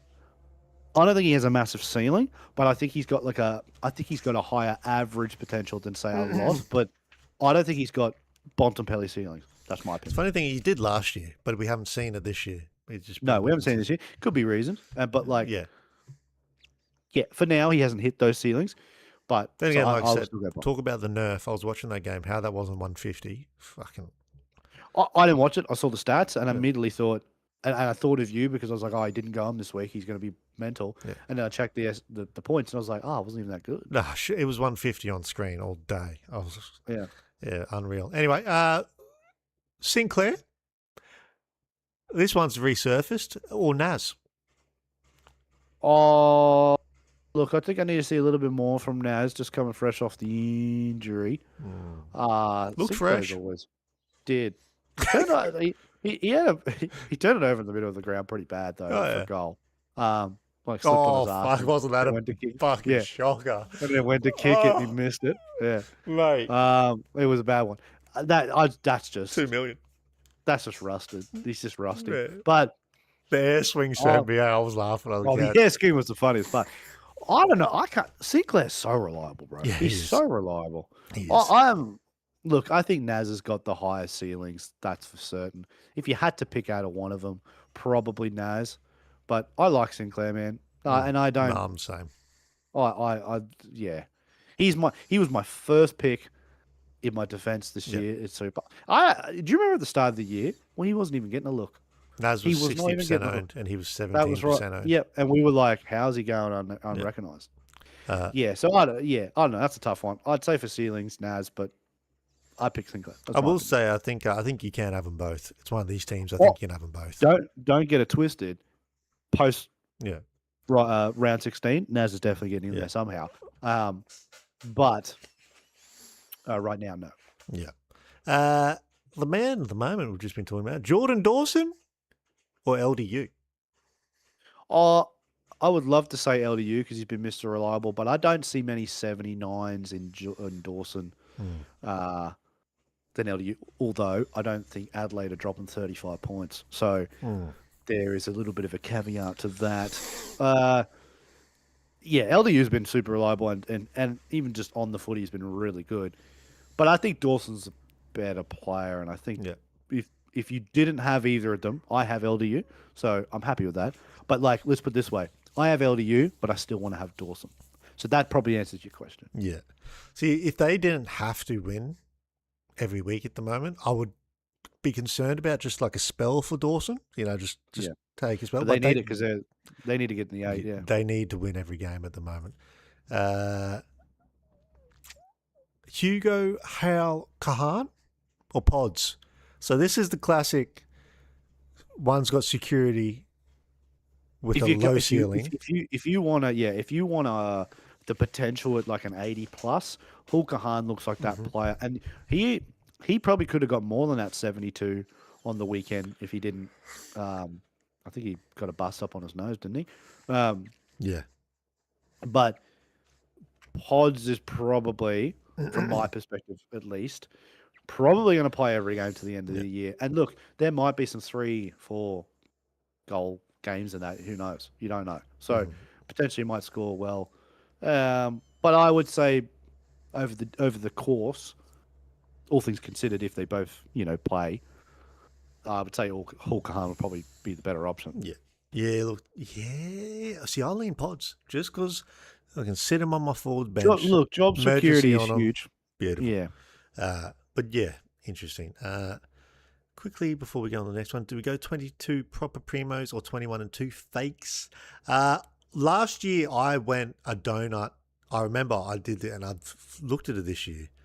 To get a complete team of 22, I went a scrub and flex. I'm talking. I did too. Scrub. I did it all last year. Yeah. Like pretty much I was very early. Yeah, I did this tactic and it actually does help. It is a Remember Jackson was forward last year though. That's why I did it. So it is a risk because if you have one player that is out, then you you are fucked because that player you are 2 players down. You've got no flex, yeah. So it's a risk, but yeah, it can work. I've done it before, and it can work, and it means you can get a little bit more powerful. In some areas. So yes, I'm not against it. I could potentially do it again, but we'll see. I'm not against it at all. Fitzgerald or Herbert? I feel like we did talk about. We didn't do a take one, leave. We didn't do a take one, leave one. I don't know, just because of. I think it's probably easier maybe to get into West Coast. Yeah. So if you had to bring one in this week, for me, this week right now, you have to take one and you can't touch the other one for the rest of the season. It's probably Herbert for me. Yeah, it's probably Herbert. Which is against the. I don't look at Melbourne's, particularly after just watching the game, the King's birthday. I don't look at the midfield of Melbourne and think they're desperate. No, not even. It's further than that. It's you can't get in. No, I don't think so. He could just be a squad fill, bro. He honestly could be a squad fill. We might have done this last week, but I think it's worth a relook. The injury prone, Will Day or Errol Goulden? Errol Goulden due back in 2 weeks. We did Errol Goulden and Naz, which I thought was harsh because I was like, geez, that's a bit of that's a step. And I still pick Goulden. I think you got to go Goulden because Goulden's not a traditionally injury-prone player as much as Day. Day has a higher ceiling, although I have seen Goulden drop 150s. I just really like Goulden. By eye test, I genuinely love the way that guy plays footy. Yeah. I fucking love it. Like the way he rolls off halfback and then he's bang through the center of the ground and he's looking for the receives and then he's attack. Well, I just love that the way he plays footy. So I probably am a bit biased in that sense. But I would probably just edge Goulden just Yeah. because of the injury cloud. No, it's fair cool. I'll probably see with that. I've just realised I've included Johnny Noble in here twice. Doubled up on Oh, Noble we can double. for But the last what's one. the second one? Maybe I would change mine. It's Johnny Noble. I find this hard. Johnny Noble, Lockie Whitfield. Oh, if you asked me this last year, I wouldn't even fucking looked at it. But Lockie Whitfield's different this year. It doesn't look like he's. Maybe the age is finally like he is 34. Yeah, it's crazy. Like he's 34. Yeah. Like what are you getting on? Yeah. Been around the system. Got to remember when the Giants broke in, he was playing for him. Yeah. So, like, yeah, he's been around. He's done some miles on the legs, old Whitfield. Beautiful kick of the footy. But I think what his big scores was he used to get the meters gained. Just don't know if he's got that in him run anymore. off. Yeah. Yeah. So I actually think Noble, crazy enough to say, I think Whitfield would be cheaper now, but I think, yeah, I'd probably go Noble. I'd be more confident. Like, I don't have Whitfield in my side. I'm not even looking at it. So that tells me everything. Yeah. I flirted with it this week, but I've just gone, no, I can't do it. Oh, woohoo. Before we get into... Would you run the double GWS backman? Or would you put him in the flex? No, he'd be in the back line, but it's just rushing it, and then it stops me getting Holmes, and I want Holmes after round 60. I'm trying to be real patient with Holmes. So it's either Holmes or Naz, to be honest. I don't actually know which one it is yet, but my McKercher to forward and forward, it's forward to Holmes, or I don't know. Naz has got the highest ceiling, but Holmes is more consistent. Yeah, it's just Holmes is D1, I'm pretty sure. So how do you go past him? For average? Yeah, average. Still Sinclair. He's D2. So Holmes is D2 now. Yeah, fair cool. I think they're very close. They are very close. They're a point. So Sinclair's 115.1 and Max is 114.9. So it's fucking close. That's why I think Holmes might just be. His thing, his stats read. You got to sometimes find these ones where they're first. So Dale's this, right? Dale's first 5 rounds, he'll never be a top 6 defender for the rest of the year. But he probably has been D2 or 3 since round 6. And he might be. So Naz is the same. He's got a few really bad early ones. You go to the 5-round average and Dale's third. Yeah. And so Naz might have that run too late. So there's a couple of these where their first 5 rounds will just keep them out of those, and you'll just miss them. Where you got to snake them. Quickly before we get to shower thoughts, Woohoo's just given me his whole thought process. So his back line is finished. The sink, Holmes, Whitfield, Roberts, Lizard, Ash. A few people have the Lizard. Yeah, Lizard's not bad. Don't mind it. I don't mind the Lizard. Gorn, Dogger, and the Ruck. Lovely. Forward is Sheasel, Track, Murphy, Z Bailey, Cozzy. I think that's what he wants to get, I believe. Some people have it already, man. He might have it already. The Zach Bailey, if he's in that midfielder. That's the other one. I was trying to think about the bloke earlier. Wilmot, you get him now. 450. Zach Bailey, you get him now. He has Lugger's time. Lugger probably is going to come back and just get it back. So you might be stuck with Zach Bailey doing what he can still score half forward very well. 5 weeks apparently for Lugger. Yeah, he can still score. So it's going to be Lugger and Zork's going to come back the same time. 5 weeks for Lugger is round 20, and yes, that's the last 4 rounds of the year. Yeah, but then you got to get him. He's still fine going Bailey. But then you've got to get him fit again. Honestly, I don't think he's a go-to. I'm sus that he even did his calf. I generally think this might just be a pre-season. I didn't see anything, so I was confused. I watched that entire game because it was the Freo. They said training, Thursday training. They're saying he did it where there's no cameras, right? I reckon they've just gone, we need to give you a block of just because he's done it 3 times, so he's not fit. No. They've gone, we need to try to make sure we get to finals, and we want you, Schmick. schmick-mack. Yeah. So they've said And that's 5-week calf. yeah. By the way, you've done the calf again. So They'll buy it. They'll buy it. Mate, yeah, don't worry. I'm a little bit sus he's even done it. But yeah, Look, you got to trade him. You're not keeping Lugger for 5 weeks. Trade him. There's a few options. Yeah. There is because he was still a good enough. Like he lost a lot of money, but like he was still a good enough option. Like I upgraded from him, so I was like, yeah, well that'll work. Who's actually saying the only players he doesn't have is Rank, Errol, and Nazire. So he did say he wants Rankin. So he does have that forward line without Rankin. He wants Rankin as the round off. And there's midfielders. That's totally fine. That's a good option. Heaney, Baz, Butters, Bont, Dawson, Nakos, Errol, and Nazire is who he wants left. His math says he can do it. I feel like we're all doing a bit of maths at the moment. Oh mate, we all have to make it work. I've got notes up and it's getting tight though. I'm doing that with my Dawson. My maths does not match up with Dawson, which hurts.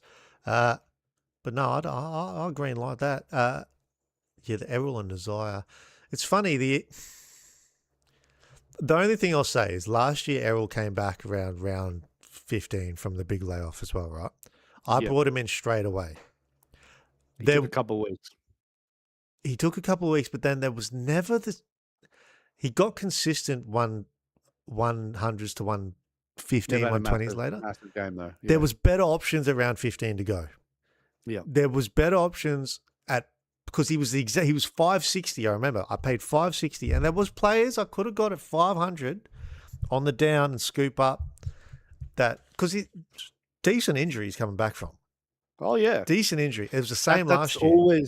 That's always the things you got to be wary of. You just want to see a few games. Yeah, and by that time, Will Day might be flying. And here's the thing: Will Day's 480. It's a bit different. Rankin. Goulden's 560. So you can take your time and have a look. Yeah, you don't have even to if he rush shoots the lights out, he's not going to go up massive in 2 weeks, 3 weeks. And so, no. The other thing is, McInerney, I think, is injured again. That she just flagged. So, that's what I wanted to talk about. So, McInerney is 10 weeks out. Yeah, 10. Right. So, now they got to buy next week. So this is why I couldn't do it. But I tell you right now, if they didn't have a buy, this week I would have traded him in. Like immediately, I would have traded in Warner. Not a doubt in my mind. That is a player. At him last week. I looked at him. That is a player right now, particularly after this information. That would be the player I would be 1,000% trading. Break even is 48. They play Port, so he's probably going to have a game.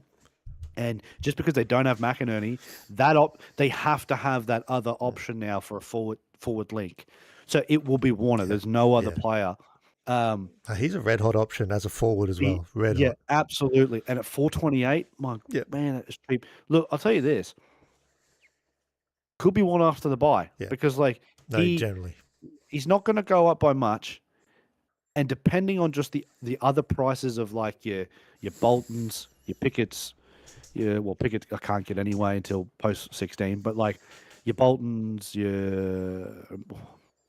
don't know why. I think we flagged this in our update videos a while back. I know he dropped 126, but everybody probably could have against North. I still can't go read. I don't know why. Just can't do it. There's something about it. I can't do it. So I would suggest not doing it, but hey, if you got him, whatever. It's working out so far. So there's Bolton, Bailey, Pickett, Rankin, and then I have Horn Francis already, but that is what like yourself, you're looking at that, and others are too.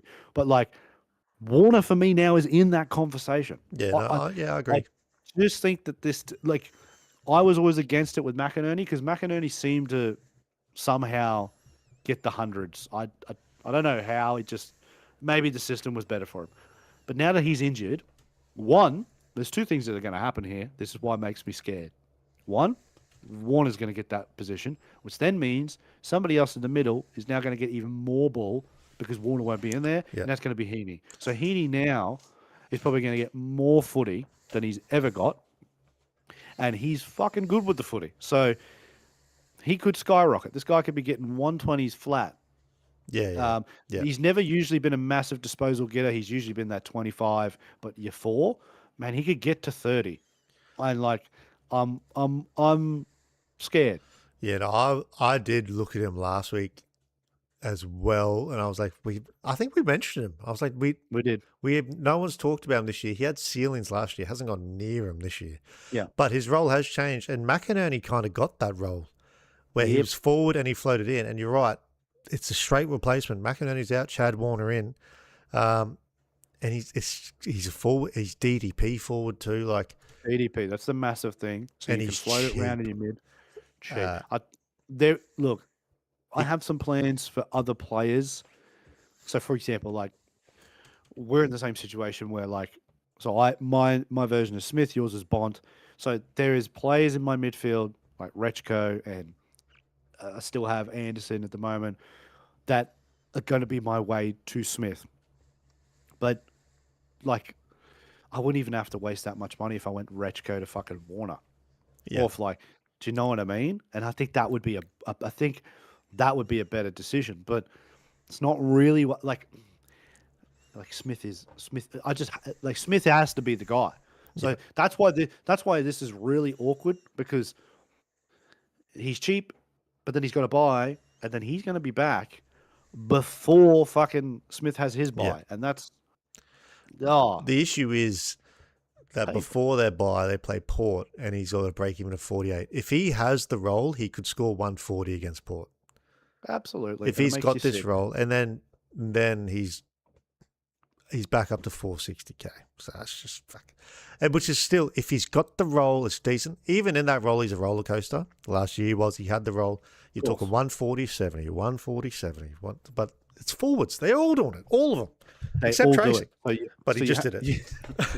The key forward, But- no one's going because Yeah, we're too yeah. terrified of key forwards. He's Yeah. like the most consistent. But like, you are right. But that's the ride you have to take with forwards. Yeah. You've got to find, because they're all going to drop you a 70. Like Petrarca, the Yeah. best forward out there, drops a 72, right? Sheezel They're all as going to well. drop you a 70. But you just want to find the ones that can get you 150. Yeah, that's There's good. only a few. There's only a few. So you just got to nail it. The way you said he brought Because in- there will be weeks where they all do it. And then Yeah. when you've got them on that week, you're going to have a good week. Yeah, that's it. The way you said he brought in Reed for track in round 2. Remember when it went out for like 3 weeks? I actually think that trade's probably paid off for you in the end. That's for But sure. that's fine, Yeah. because that makes sense, right? I traded Petrarca out when he got injured because we're an overall league, and look, you just couldn't, and you had to have something else there. I didn't go Reed, but the point is, that's not a silly mistake. But if you don't have Petrarca, you probably should, but then again, break even's 125 against Geelong. You could wait. You could probably wait. I don't think he's going to get 126. They I need could a be wrong rocket, here. though. Dem is probably going to rocket them to the moon. But Look, again, they are in a situation like their last probably 3 weeks have not been great. So, and they need to turn the corner. And like you said, you're talking about post buy. Usually this is a Dimmer special. Like he usually gets his teams going. But I tell you what, Geelong need a fucking rocket too. yeah, well, there's all these dips coming. Freo haven't had it yet. Sydney's dips coming. I'm telling you, it Mate, happens to them every time.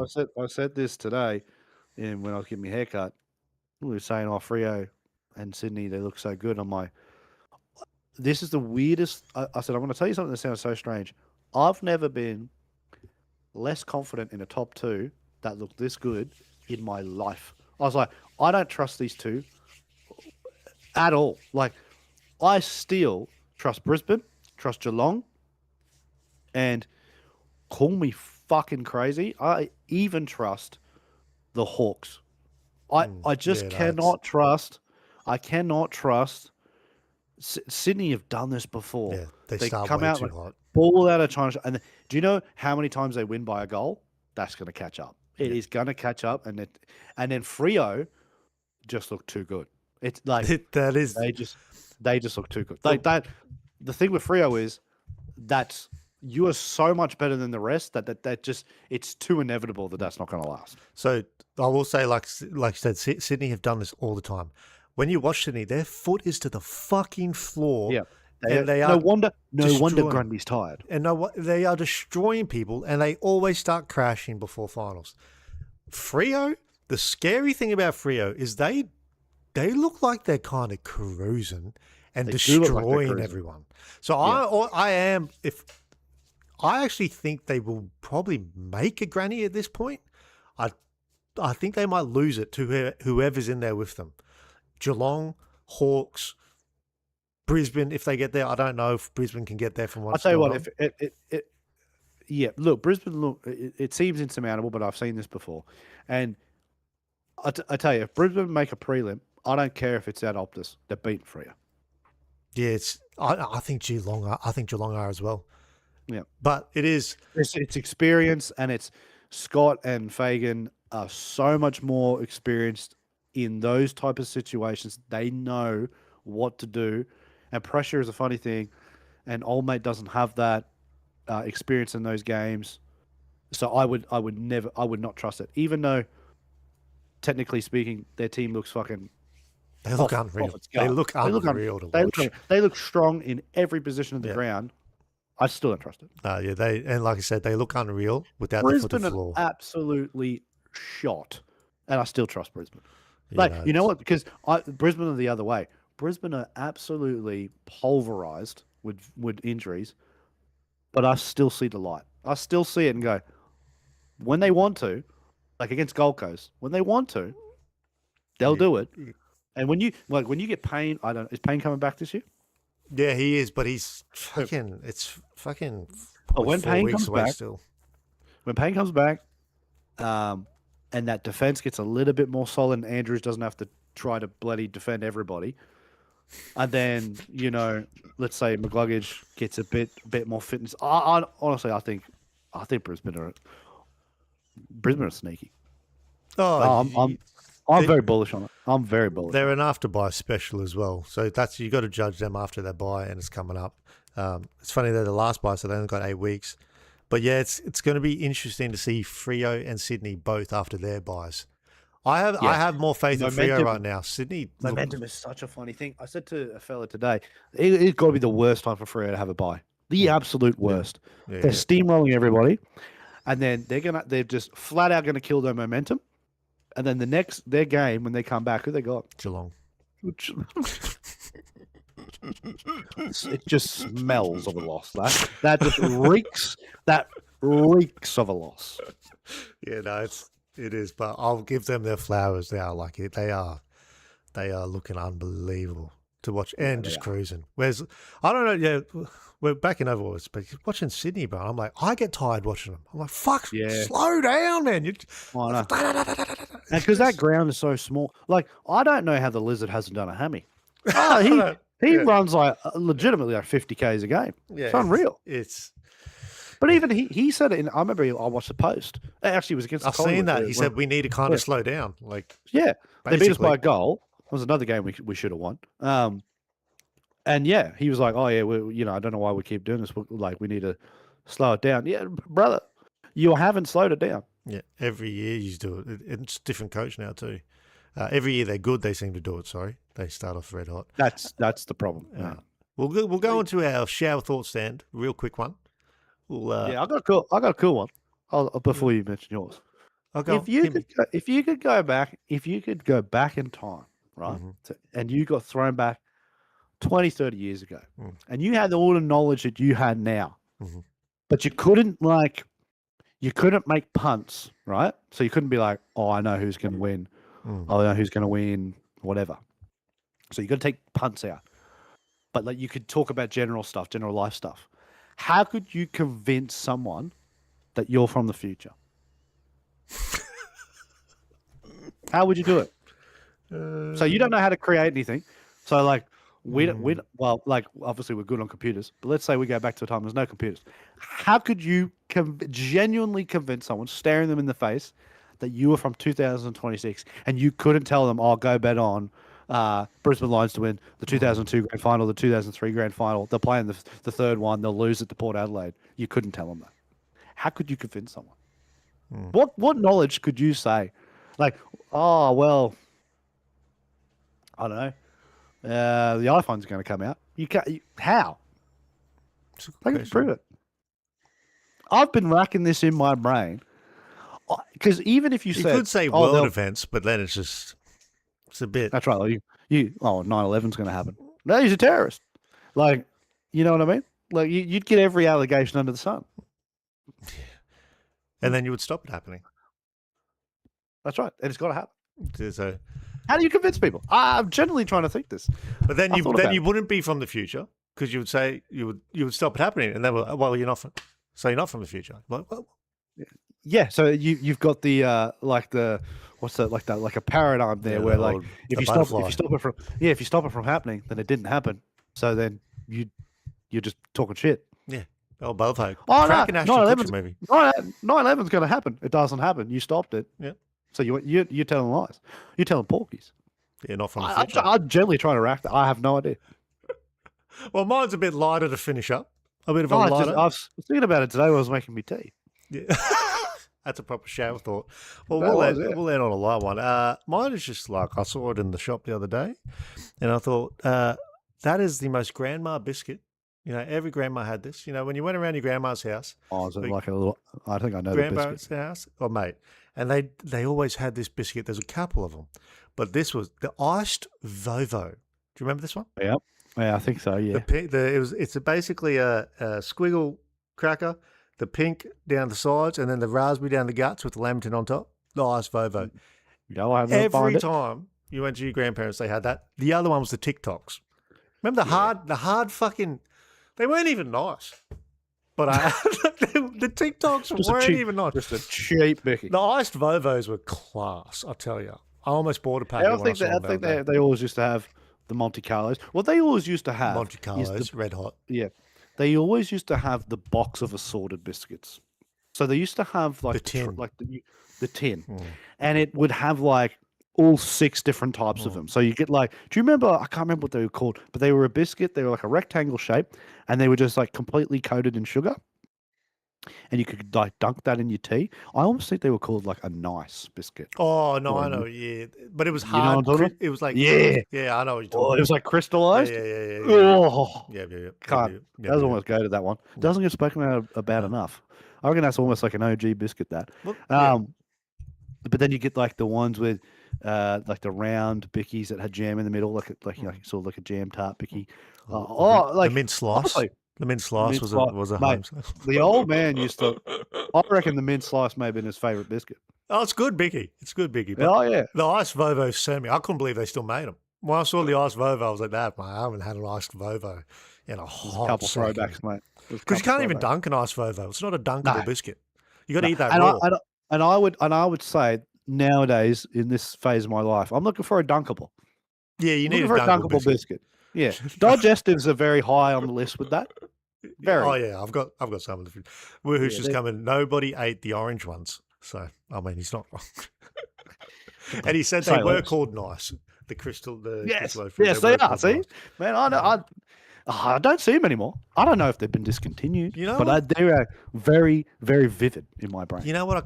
I did not get around when I was younger. Where I can back it now is the Scotch fingers, but the choc on the bottom. Bruh, the choc bottom Scotch fingers, fantastic, special. Oh, very. Anything with chocolate on there now really is just it's a treat. But even that, if you showed me a Scotch finger, even with chocolate when I was 8, I'd get the fuck out of my face with that Scotch finger. Yeah, the original Scotch fingers. Oof. Yeah, well, they take some. I just had to. They are. They're pure. They're pure dunkable. Those ones. Now with a Scotch finger, are you an absolute psychopath that tends to eat that? Do you snap them off in the finger? No, I don't snap them. You eat them straight up. I eat a whole Scotch. Yeah. Would you do that with a Kit Kat? Eat a whole Kit Kat? I'm not a Kit Kat guy. But you no, I do. When I do snap Kit Kats, but I don't snap Scotches. My thought process is the same. I think, well, your Scotch should be snapped, but then I see some maniac eat it from the top, and my brain goes into meltdown. I'm like, that's insane. Yeah, no, I don't snap my Scotches. They got the grooves in there for the snap. That's why they're called a finger. When you're eating it from the top. It's so funny. Yeah. No, I just dunked that whole Scotch in there. Oh, I mean, look, if time is at the essence and you've just got to get it in, that's fair. Yeah, no. You don't have the time to snap. No snap, crackle, and pop. No rice bubble here, mate. Just straight in. Actually, that's a goated cereal I haven't had in a bit. What? When I was rice bubbles when I was a kid, goated. Oh yeah. Although Cocoa Pops checks is pretty hard to go Okay, past. yeah, it's very hard to go by. Even even nowadays. you know the one I used to have, and like we're going on tangents now. You know what I used to have that I got a box of it 2 weeks ago, and I finished it quick. Frosties. Sultana brand. Oh, bro. Class, mate. Say less. Class. Say less. Oh, I couldn't believe it. They were special for like $5. First, a cereal box for $5. Walk past it these days. Yeah, I know, because nowadays like $8.50. Brother, But like, when I see no sale tag and I actually look at the price, I was like, what is this? yeah, I got to fall over. Like cereal back in the day used to be so cheap, and like I swear cereal. And this is another funny thing. Cereal back in the day, I swear used to last a whole week. So I open the box now, 2 bowls, fair income 2 bowls. It's gone. I'm like, well, fuck. No, so yeah, it's changed a lot. Oh yeah.